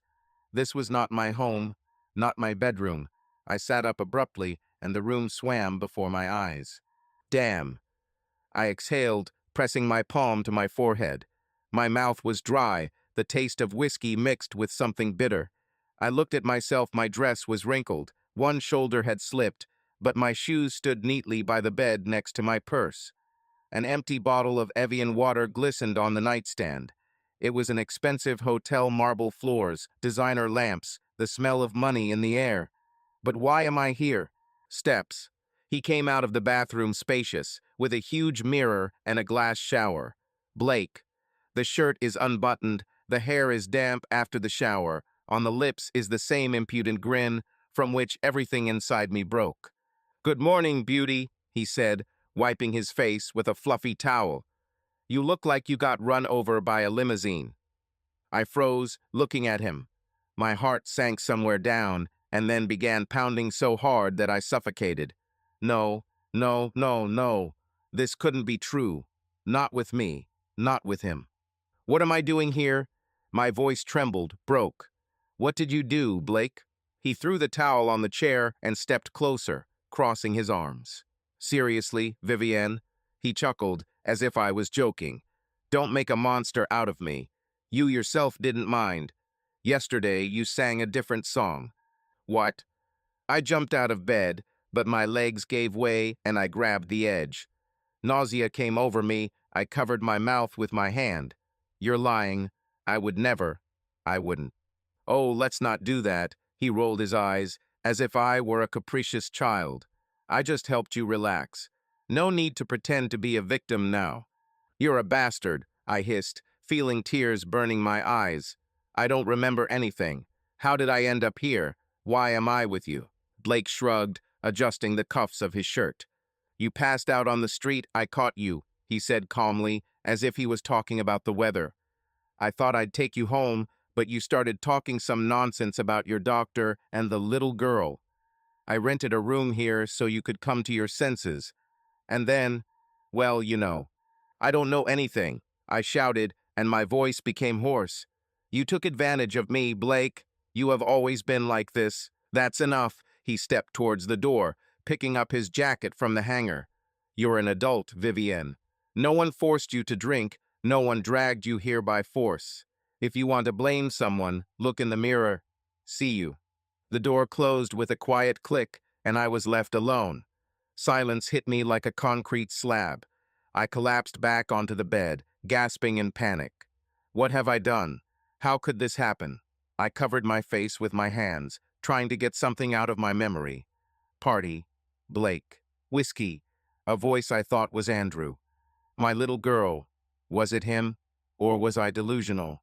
My head was throbbing, my thoughts were confused, but one thing was clear.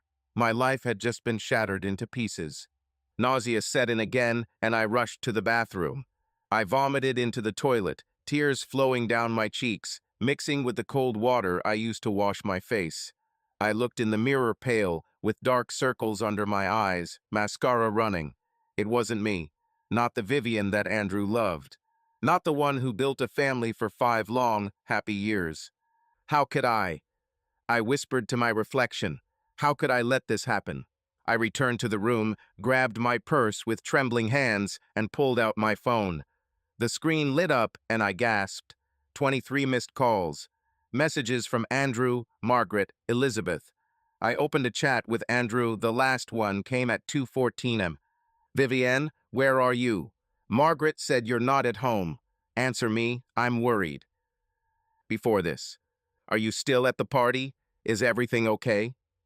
Blake left, right how you are. Margaret was harsher. Where are you going? It's already midnight. I should have left an hour ago. Vivienne, answer, or I'm calling the police. And from Elizabeth. Are you okay? You left with some guy. He said he would take you home. Call me when you get there. I dropped the phone on the bed, feeling my chest tighten. They were looking for me. Andrew was going crazy with anxiety. Margaret was probably already tearing and throwing.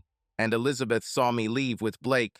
Damn, damn, damn. I grabbed my head with my hands, trying to breathe. That was the end. Everything I built, love, family, trust, I destroyed in one night. Andrew, I whispered, and the tears flowed again. I pictured him, dark eyes, soft smile, arms that hugged me as if I were his world. He didn't deserve this. He was perfect, loving, strong, real. What about me? I became the person I hated, weak, deceitful, like my parents. I love him, I said into the void, my voice trembling. I love him more than anything in the world. How will I tell him? How will I look at him? Platitudes were spinning in my head. It was a mistake. I didn't mean to. It doesn't mean anything. But I couldn't pronounce them. They stuck in my throat because I knew the truth. It meant everything. It ruined everything. I couldn't call him. I couldn't write, sorry. What will I say? I got drunk and ended up with Blake, but I love you. It sounded pathetic, disgusting. My head was pounding more and more. The pain was shooting into my temples. I opened my purse again, and my fingers found a small bottle of painkillers that I carried with me for migraines. No, I whispered, but my voice was weak and broken.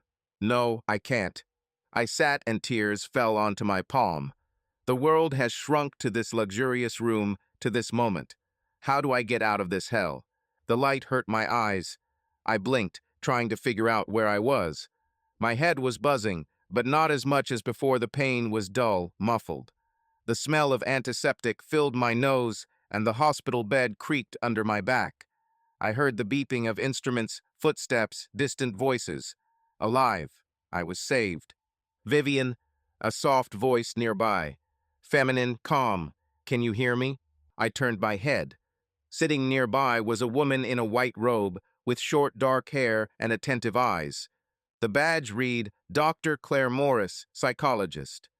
Her voice was warm, but I felt cold, empty. Yes, I croaked. My throat felt raw, as if I had been screaming all night. Where am I? You're in the hospital, she said, leaning a little closer. My name is Claire. It's okay, you're safe. Safe, I repeated, and the word hung in the air. Safety, it was funny. My life has collapsed, and she talks about safety. Vivienne, can you tell me what happened?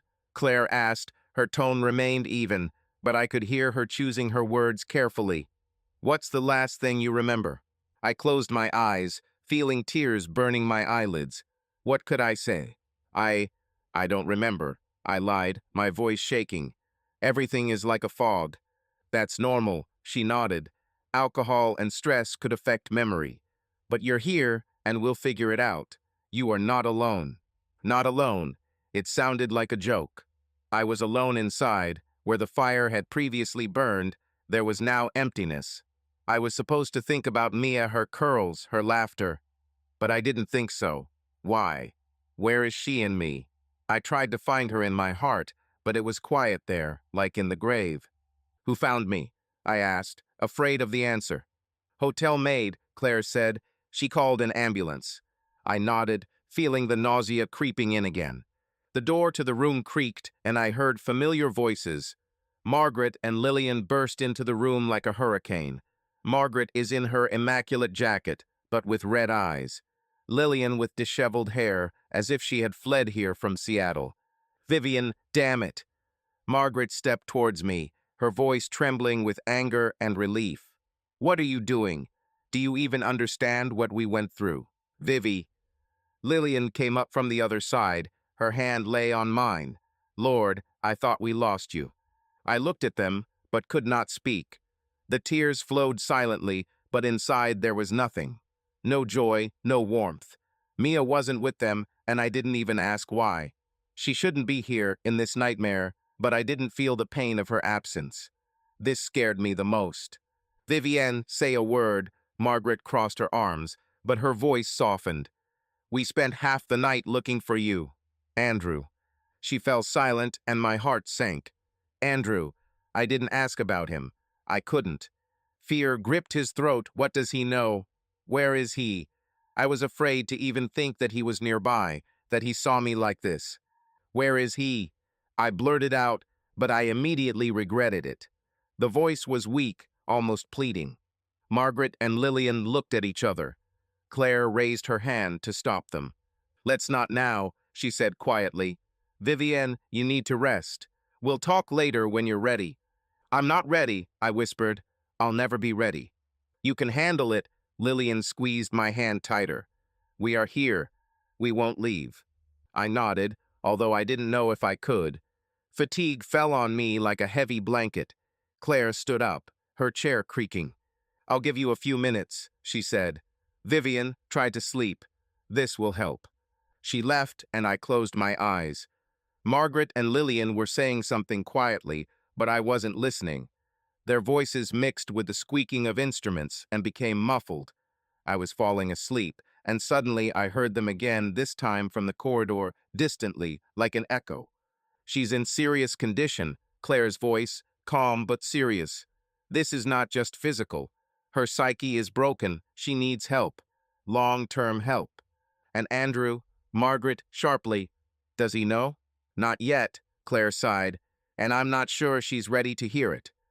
The voices died down, and I went into the darkness of sleep, where there was no light, no pain, no me. The next week was hell. The white walls of the hospital room pressed down on me like the lid of a coffin. Every day started the same way, the beeping of instruments, the smell of antiseptic, and the voice of Claire, my psychologist, who cut to the quick. Her questions were swirling around in my head like annoying flies, and I didn't know how to answer them. They made me nervous, they made me mad, but I couldn't escape. Vivian, how do you feel when you think about that night? She asked on the first day, sitting opposite with a notepad in her hands. Her voice was soft, but her eyes were like X-rays. I don't know, I muttered, fiddling with the edge of the hospital blanket. Emptiness. Shame. I don't want to think about it. But you think, she insisted. What scares you most? That's it, I blurted out. That I lost him. That I've lost myself. That I don't know how to live on. She nodded, wrote something down, and I felt like I was under a microscope. Every day she returned with new questions. Why did you drink so much? What were you looking for at that moment? How do you see your future? I hated these conversations. They forced me to dig into the dirt that I wanted to bury. But Claire didn't back down. You're avoiding answers, Vivian, she said on the third day, when I fell silent again. That's fine, but we won't move forward until you start talking. What can I say? I snapped, feeling the tears welling up. That I got drunk and ruined my life. That I betrayed the best man in the world. I don't know why I did this. I don't remember. Maybe you don't want to remember, she said quietly, and I fell silent. Her words touched something inside, but I couldn't admit it.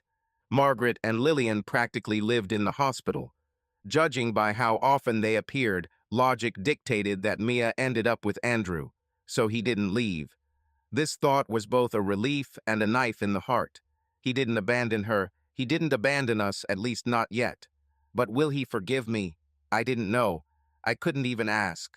Every time I saw Margaret or Lillian, I expected them to say, "He's gone. He doesn't want to see you." But they were silent, and this silence was killing me. "You're paler than usual today," Margaret said on Wednesday, sitting down by my bed with coffee in her hands. "Eat something, Vivian." "I don't want to," I muttered, looking at the ceiling. "Whether you want it or not, you need to gain strength," she frowned. "Lillian and I didn't drag you out just to let you fade away here." "Why did you pull me out?" My voice broke. "I didn't ask. Maybe it was better to leave everything as is." "Don't you dare say that." Margaret slammed her cup on the nightstand. "Do you think it was easy for me to see you in that room? Do you think Lillian didn't cry all the way here? We will not leave you, even if you hate yourself." I turned away, feeling tears running down my cheeks. Lillian came in next. Her steps were quieter, softer. "Vivi," she sat down on the other side and took my hand. "We don't judge you. Just tell me how we can help you." "I don't know," I whispered. "I don't know what I want. I don't know who I am now." They stayed and said something else, but I barely listened. Every day was similar to the previous one. Claire dug into my soul. Margaret and Lillian tried to pull me out, and I sank deeper and deeper. I tried to find answers, tried to find a way out, but it was nowhere to be found. The emptiness inside grew, and I could not fill it. Andrew didn't come, and I was afraid to ask about him. A week passed, then another. I ate, I slept. Claire answered in monosyllables, but nothing changed. On the morning of the 14th day, she came in with a smile that alarmed me. "Vivienne, today you will have a special guest," she said, sitting down in her place. "I think this will help you." I froze. My heart began to pound, and for some reason I decided that it was Mia, my baby. Her curls, her laughter, her "Mom, you're a dragon." I hadn't seen her since that night, and suddenly I realized how much I missed her. But then a wave of shame washed over me. How will I look her in the eyes? What will I say? "I'm sorry that Mom turned out to be selfish. I was afraid of this meeting more than anything in the world." "Who is this?" I asked, and my voice trembled. "You'll see," Claire smiled wider. "This is a surprise, but I'm sure it will do you good." She left, leaving me in a panic. I sat looking out the window, where the gray sky merged with the horizon. Mia, it must be her. Who else? But I wasn't ready. I was bitter, ashamed, hurt. All this time I thought only about myself, about my guilt, about my pain, about how I betrayed Andrew. And Mia, she was out there somewhere with him, and I didn't even ask about her. How could I? How did I become like this? "You're selfish, Vivienne," I whispered to myself, and the tears flowed again. "You don't deserve it." She didn't deserve it. I closed my eyes, trying to imagine her face, but I saw only emptiness. The clock ticked. Each minute seemed like an eternity. I waited. I was afraid. I hated myself. Finally, the door creaked, and I held my breath. The door creaked, and I held my breath. My heart was beating so loudly that it seemed to be heard in the corridor. I was waiting for Mia, her small steps, her ringing voice. But instead, he entered the room. Andrew, my husband. "My name is Andrew." He stood in the doorway in his dark jacket, with tired eyes and pursed lips. His hair was slightly disheveled, as if he had run his hand through it 100 times. I hadn't seen him for 2 weeks, but he looked like he'd been through a year of hell, and it's all because of me. "Vivienne," he said quietly, and his voice was hoarse, broken. I've never heard him like that. I opened my mouth, but the words stuck. Tears flowed naturally, and I turned away, unable to look him in the eyes. Shame burned me from the inside like acid. He was here. He came. But why? After everything I've done? "Andrew." I finally exhaled, squeezing the blanket so that my fingers turned white. "Why are you here?" He stepped closer, slowly, as if he was afraid that I would fall to pieces. Maybe it was. "Because you are my wife," he said, and there was so much pain in his voice that I suffocated. "You have to," I whispered, looking at the wall. "You must hate me. I, I ruined everything." He sat down on a chair next to the bed, and I heard him sigh heavily. His silence was worse than a scream. I expected him to start accusing, asking, demanding explanations. But he was silent, and it was killing me. "Say something," I managed, turning to him. His eyes were dark, deep, full of something I couldn't quite place. "Shout, swear, leave. Just don't be silent." What should I say? His voice trembled. "Why was I looking for you half the night? That Margaret called me at 3 in the morning and said you weren't back? That I almost lost you, Vivian? I'm sorry." Tears flowed down my cheeks, and I couldn't stop them.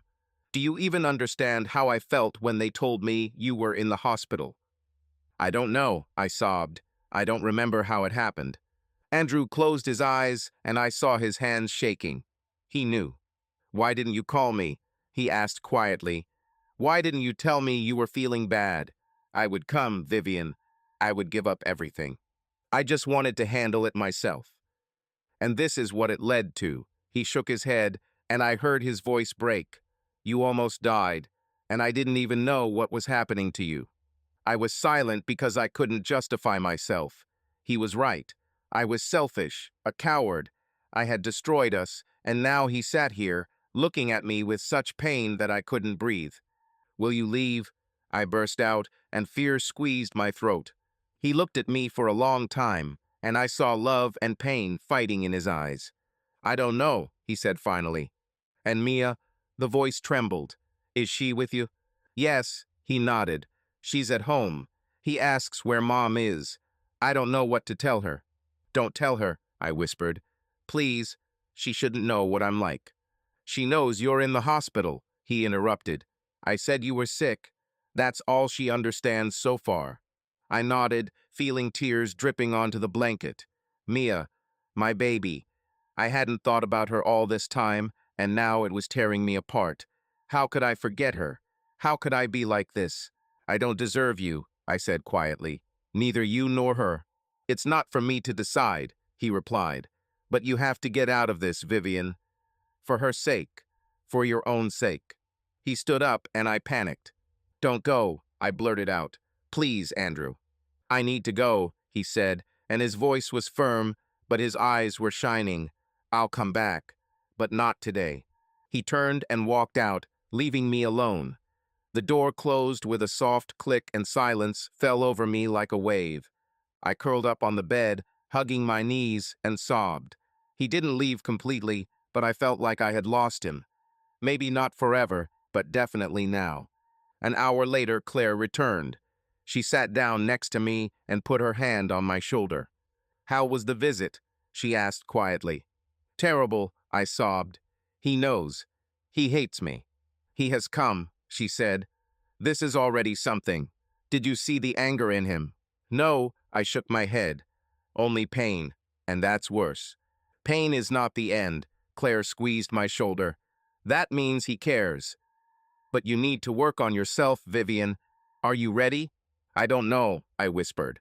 "I don't know if I can." "We'll try," she said, step by step. I nodded, although I didn't believe her. But his words about Mia stuck in me like a thorn. For her sake, I had to try, even if I couldn't forgive myself. I lay in a hospital room, looking at the boring white walls and listening to the devices quietly beeping. My therapeutic daily routine during these weeks became familiar and at the same time intolerable. And in the evening, I was left alone, looking at the ceiling and thinking about how and why my life had come to this. Andrew visited me a few days ago. Until now, this memory pierced my heart so much that I sometimes shuddered at night. He came, sat down next to me, looked at me, and in his gaze there was everything: pain, anxiety, hope, misunderstanding. But there was no hatred. I thought he would scream, accuse, pour out his anger. Instead, he simply watched as a man who had been mortally wounded was not angry, but desperate. He said that he did not know how to live further and left. I felt scared. Never before had I seen him so tired, so ... Br Oaken. For her, for Mia, For myself, I repeated to myself every evening, clenching my fists under the blanket, I have to get up. But it was hard to get up. At times it seemed that it was easier to retreat and disappear, so as not to torment either myself or them. Thoughts about this came just at night, when the hospital silence became too loud, and I curled up into a ball, hoping to somehow survive until the morning. On the 15th day of my imprisonment, Claire brought the news. Tomorrow you will be transferred to the Rehabilitation department. This news sounded like a sentence, although she tried to present it with an encouraging sauce. There will be more freedom there, a different routine. You will be able to walk around the hospital grounds. But I also heard something else. Your depression, post-traumatic symptoms, shock from what happened, all this takes time and work on yourself. I understood that I was far from being completely discharged. In the afternoon, Lillian appeared with bright balloons. "We need to dilute this grayness," she exclaimed, handing me a ridiculous bouquet of balloons. "Do you remember how you and I dreamed as children that every ball would take us to a place where there were no problems? Then we were two girls who wanted to fly away from the gloomy reality into an ideal fairy tale. But the fairy tale did not come, and I answered my sister with a sad smile. "Thank you, Lil," I just whispered. How are you anyway? Seattle, work?" "I'm fine," she said evasively. "I took a vacation to be around. While you're in rehab, I want to stay in Portland." "What about Mia? Is she with Andrew?" I asked this question, bitterly and importantly, every time I saw Lillian or Margaret. "Yes, she is with him. Margaret comes by sometimes, and they watch cartoons together. It's okay, don't worry." I sighed. Don't worry. How could I not worry? But what could I do now? I turned myself into a person who is afraid to let a child near. After all, I wasn't just sick, I fell to the very bottom, and no one knew if I could get out of it. In the evening, I was unexpectedly called into the chief physician's office. It was strange I didn't make an appointment with anyone. When I came in, besides the doctor, there was Blake in the office. My heart sank with disgust and fear. I haven't seen him since that very night in the hotel, or rather, my awakening there.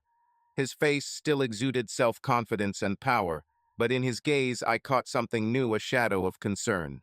"Mrs. Rosewood, you have a visitor," the doctor said calmly. "But only for a while, the patient needs rest." I nodded automatically, without even protesting. I wanted to run, but my legs seemed rooted to the floor. "Why is he here? What does he want?" The doctor left, and a heavy silence fell in the office. Blake stood up, inviting me to sit on the chair, but I remained standing. I didn't want to show any invitation to dialogue. "Why did you come?" I asked, trying to keep my voice even. "I heard that you—" He paused, as if choosing words. "Went to the hospital. I was worried." I grinned. Worried? It sounded like a joke. But I said nothing. "You see, this story has taken a terrible turn," he continued. "The investors with whom I talked are now whispering behind my back. They say there are scandalous rumors. Everyone looks at me like I'm the enemy." "You are the enemy," I blurted out, and I could not contain the lump of suppressed rage. "You know very well that I was drunk as hell. You know that taking advantage of this is low." He sighed heavily, leaning back in his chair. "Listen, Vivian, I didn't put you to sleep. You yourself agreed." "I don't remember anything," I snapped, feeling a panic attack growing inside me. "Nothing. Maybe I'm a fool myself for getting drunk, but you took advantage of it, just like you used women many years ago, thinking that you could get away with it." A shadow of irritation crossed his face. "Enough. I didn't mean to harm you. It's just, we both had a little too much memories of the past." Everything started spinning. I clenched my fists. The words, "a little too much," and "memories of the past" sounded disgusting. It was painful to think that my life had collapsed because of some kind of drunk story. It didn't matter who was more to blame, the fact remained. I lost the most precious thing. "What are you trying to achieve now?" I asked desperately. "Have you come to make sure that I don't run away with a statement?" My words sounded rude, but they contained all the anger and pain that I had been accumulating. Blake frowned and lowered his eyes. "There will be no statement," he clarified quietly. "I don't know, Blake," I admitted, feeling powerless. "I didn't finish. And what? And I'm not sure I want to make this public. I rather wanted to forget. Anyway, if you suddenly decide, I can." He faltered, his chin twitching. My God, I don't even know what I can do. For the first time, I saw confusion in him, but she did not evoke sympathy, only disgust and fatigue.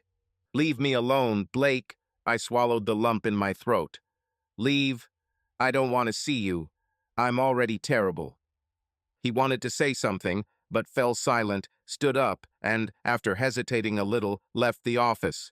I was left alone, feeling my hands shaking and the back of my head aching from a growing migraine. This meeting didn't make me feel any better, but something inside me shifted, as if I had closed another door in the past. I understood. I couldn't blame Blake for everything. I myself am guilty of immature choices, of unwillingness to call for help, of a stupid attempt to handle it myself. The next day, I was actually transferred to the rehabilitation building. It was located in another wing of the hospital complex. There were spacious corridors, junior suites with TVs, and a common room where patients could drink tea and socialize. The environment seemed less hospital, but much more psychiatric. In the corridor, I saw people whose eyes were clouded with medicine or tears. Those faces and the stories behind them scared me. I now had a room for two, and my neighbor was unusual, a woman of about 40, with ashen hair and deep wrinkles from the grief she had experienced. Her name was Molly. She smiled when I came in and motioned me to the window. "Fresh blood?" she asked, without a hint of malice, rather with sad playfulness. "Don't be afraid, it's not so bad here. I've been inside these walls for a month now." "Vivienne," I introduced myself, awkwardly lowering my bag onto the nightstand. "I hope they'll discharge you soon." "And I hope so," Molly shrugged. "But they say you can't rush. Otherwise, you can ruin everything again." Her words stuck. Spoil again, as if she was talking about me and my history. But I said nothing. I wanted to close myself, to hide. However, I had to come to terms with it. Rehabilitation included lectures, group therapy, and individual sessions. On the first evening, I sat in the common living room, clutching a plastic glass of tea in my hands. The people around seemed alien, broken, but it was here that I had to speak out loud about what happened. A young guy, about 25 years old, with red streaks in his eyes, sat down next to me. "Are you new?" he asked, looking somewhere to the side. "Yes," I nodded. "And you?" "Kevin. I'm on detox. They say that if I don't stop, my heart may not stand it." He spoke evenly, but I felt pain behind this evenness.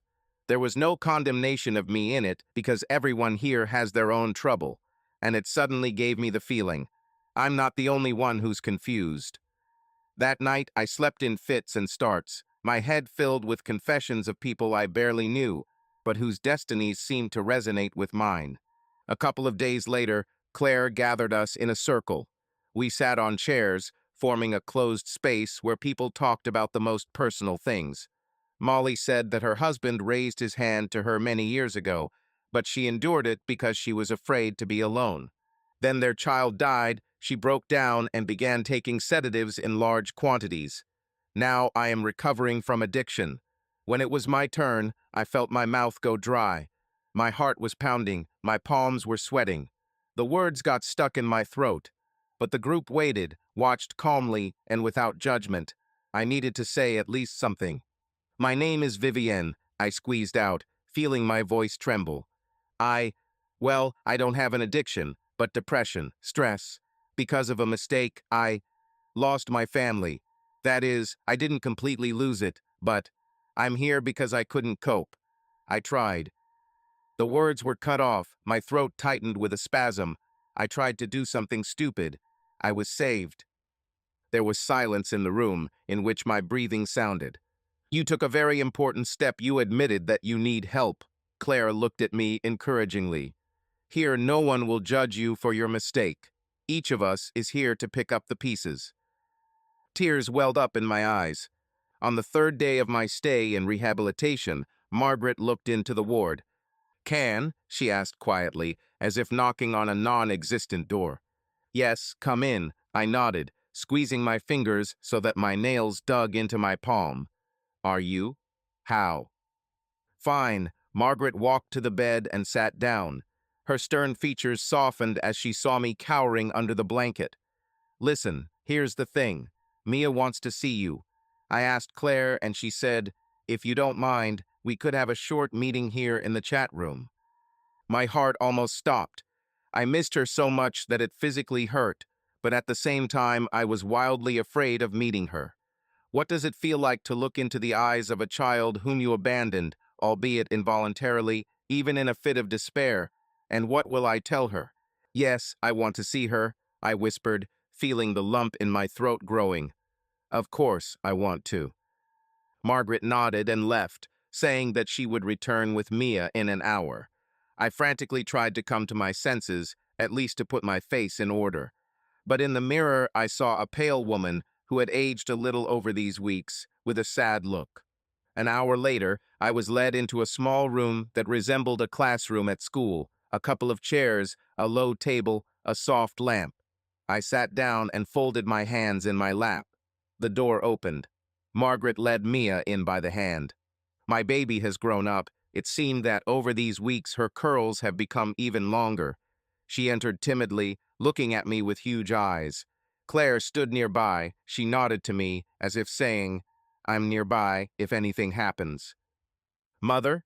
Mia asked quietly and froze in place, not letting go of Margaret's hand. I got up from the chair and walked towards her.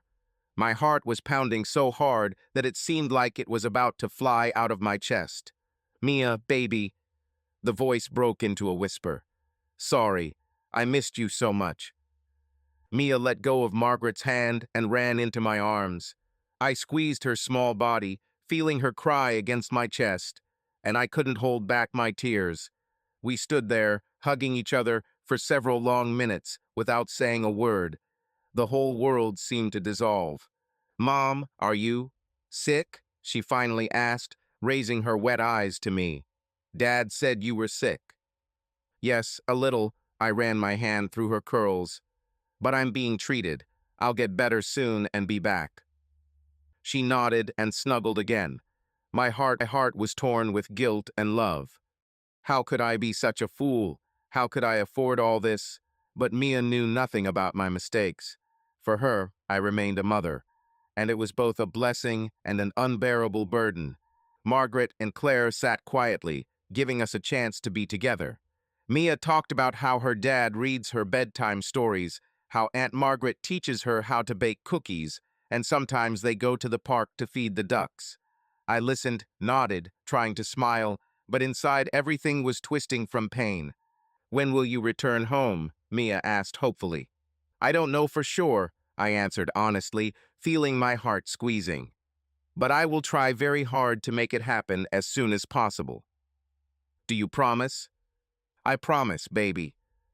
We hugged again, and that was the end of the meeting. Mia waved to me as she came out, and I smiled through my tears. When the door closed, I felt that I was shaking all over. I realized, for the sake of this little girl, I must find strength in myself, even if it seems to me that it is no longer there. At night, unable to sleep, I remembered everything. Childhood, where Lillian and I did not see the love of our parents, only obligations and coldness. My youth, where I met Blake and thought the world revolved around a pretty picture. A pregnancy that made me an adult ahead of time. At each stage, there were voids, holes that I tried to close, but could not.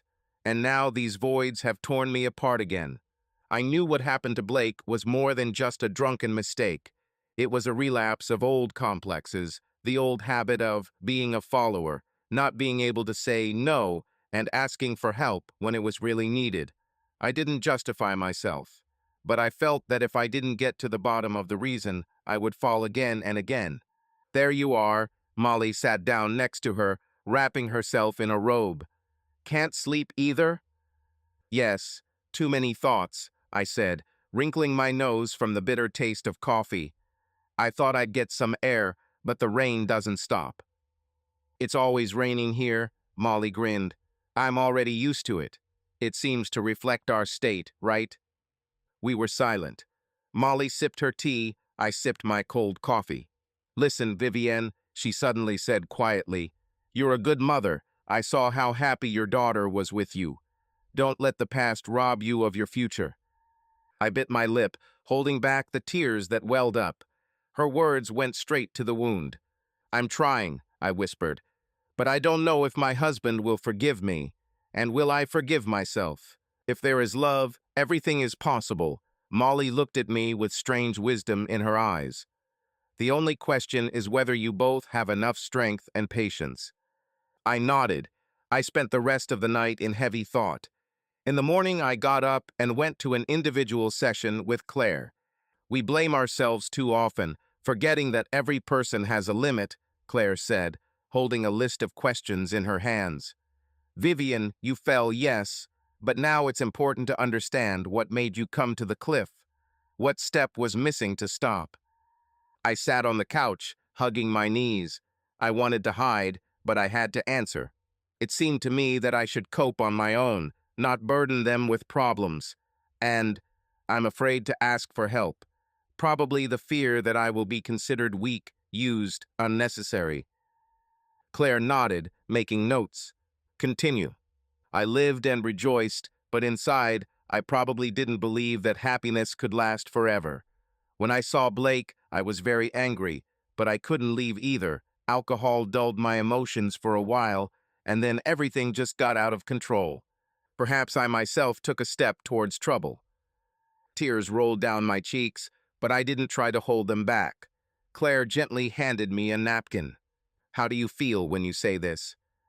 Guilt, I admitted, for betraying Andrew, for not saving our family from this pain, for endangering Mia's life with her thoughtless act. And what else? She clarified. Fear that he will leave me and I will never be able to fix it. Claire paused, looking at me carefully. Do you realize that you have already punished yourself in full? She said. Do you understand that your pain is part of the lesson, but not a life sentence? You will have to work on self-esteem, on the ability to share emotions, on trusting loved ones. But this can be overcome. You want to live and be close to your daughter, don't you? I whispered. I really want to. Another week and a half passed. I was allowed to spend more time outdoors. We went out into the inner garden of the complex. And then one day, when I was sitting, wrapped in a blanket, reading some book on psychology, I heard a familiar voice. Vivienne? I raised my head. Andrew. He stood in front of me, holding an umbrella. My heart sank. I stood up so quickly that the blanket fell to the ground. You came, I said stupidly, not knowing what else to say. Yes, he answered quietly. I wanted to talk, if you don't mind. Of course, I took a step forward, then froze, not daring to hug him. He gestured to the bench, and we sat down next to each other. I noticed that he looked tired, but not as exhausted as he had been that day. Maybe time does heal wounds after all. I spoke to Claire regularly, he began. She advised me not to rush things, but to come if I was ready. And so I realized that I'm probably ready to at least try to understand. I lowered my eyes. I was so ashamed that I could not look him in the face. Andrew, I don't know what to say. I'm sorry. I understand that this sounds pathetic, but I really repent of everything. He sighed, clutching his umbrella. I saw his knuckles turn white from tension. It's hard for me. I asked myself the question, why didn't she come to me? Why didn't she tell you that she felt bad? And I couldn't find the answer. When I found out that you were with Blake, I was overcome with such jealousy and pain that I could not breathe. But I looked at Mia and understood I can't just leave. I felt the tears coming again. I was afraid of losing you, but in the end I did everything to make it happen, I said with anguish. This is illogical, but then my feelings were stronger than my reason. I blame myself for being weak. Andrew put his hand on my shoulder, and the touch nearly broke my remaining restraint. I can't say that I forgave and forgot, no, he said, but I don't want to lose you. I want to see if our trust can be restored. But I'm also a human. I will need your work, your honesty, and time. I grabbed his hand with my palms and sobbed. I will fight for us, Andrew. Now I understand. There is nothing more important than asking for help in time and not being ashamed of your weaknesses.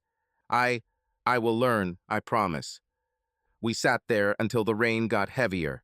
Then he walked me to the entrance to the building and promised to come back in a couple of days. There was pain in his eyes, but also a cautious light of hope, and it gave me strength. Claire suggested that I start keeping a feelings journal, where I would write down all the outbursts of fear, guilt, anger, and then try to analyze them. It turned out to be harder than I thought, but gradually I began to notice patterns. As soon as the thought, "I can't cope," appeared, the old program inside turned on. Be quiet, it's your own fault, no one will help. And then panic or the desire to run away came. But now I tried to track this moment and mentally change the reaction. Tell the truth, share, ask for support. It was a tiny step, but every day I repeated it. Molly watched me from the side and sometimes advised me on something. If you want to cry, cry. If you want to scream, scream. But don't pretend that everything is fine with you, she said. I lived in illusions for too long, and it almost cost me my life. I learned from her to be sincere with myself. Sometimes I was overcome with a feeling of shame. It seemed that I was pouring out my insides in front of strangers. But it was precisely this outpouring that helped to free oneself from the toxic load. A week later, Andrew came with Mia.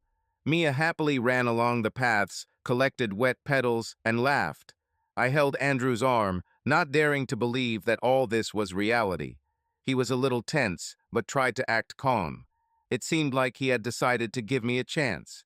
"Dad, look what a beautiful flower," Mia exclaimed, running up to us. "Can I give it to my mother?" "Of course," he smiled, nodding. "Mom, this is for you." She handed me a pink bud. "Thank you, baby." I pressed him to my chest. "He's wonderful." We sat down on the bench. Mia jumped onto Andrew's lap and chatted non-stop about kindergarten, about friends, about how she was waiting for me to return. I looked at them and felt that this was my happiness, my family, and I myself almost destroyed everything. But now I had a second try, and I had no right to miss it. When the walk was over, we returned to the building. Claire was there to insure me against possible emotional breakdowns. Andrew, saying goodbye, quietly asked, "When will you be discharged?" "The doctors say at least 2 more weeks, and then there will be outpatient therapy," I answered. "But if I show progress, it can be faster." "I'm waiting for you," he said. I nodded. Mia hugged me, making a sad little mouth. She didn't want to leave her mother. The next evening, Margaret appeared. We sat in the small cafeteria of the rehabilitation wing. There was strange-looking tea and sandwiches. Margaret looked tired, but still kept herself in shape, as always. "How are you?" she asked, taking a careful sip of tea. "It can be better, it can be worse," I admitted, unable to lie. Margaret was silent for a long time, turning the cup in her hands. Then she looked up at me. "Vivienne, when I set firm rules in the house, I thought I was doing what was best for you and Lillian.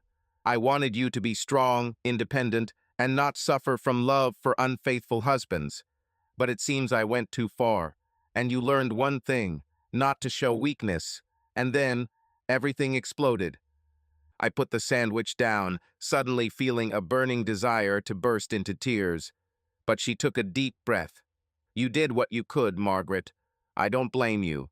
Rather, I didn't learn to ask for help. Years go by, and I still try to solve everything myself." She committed this hell herself. She put her hand on top of mine. I remembered how, as a child, I so desperately missed even a fleeting hug from adults. And now this gesture seemed more valuable than any words. "Thank you," I answered, barely audible.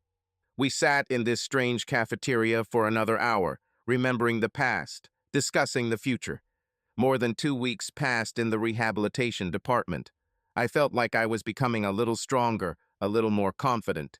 The nurses noted my activity. Claire smiled, seeing how I was no longer afraid to speak out loud in group therapy.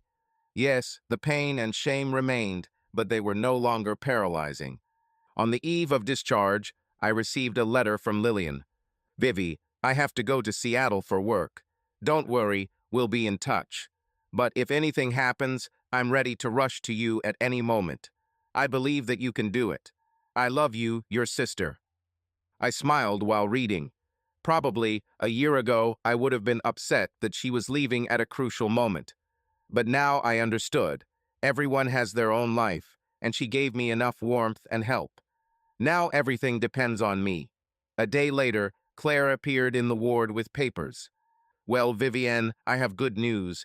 You will be discharged tomorrow morning, on the condition that you continue outpatient therapy. And yes, we need your loved ones to take part in family sessions. Are you ready? Yes, I answered firmly. I want to go home. Andrew picked me up. He arrived alone. Mia was in kindergarten. We were driving in the car in the drizzling rain. I looked out the window, and my heart was pounding. Andrew noticed this and asked quietly, "Everything is fine?" "Yes, just scary," I admitted.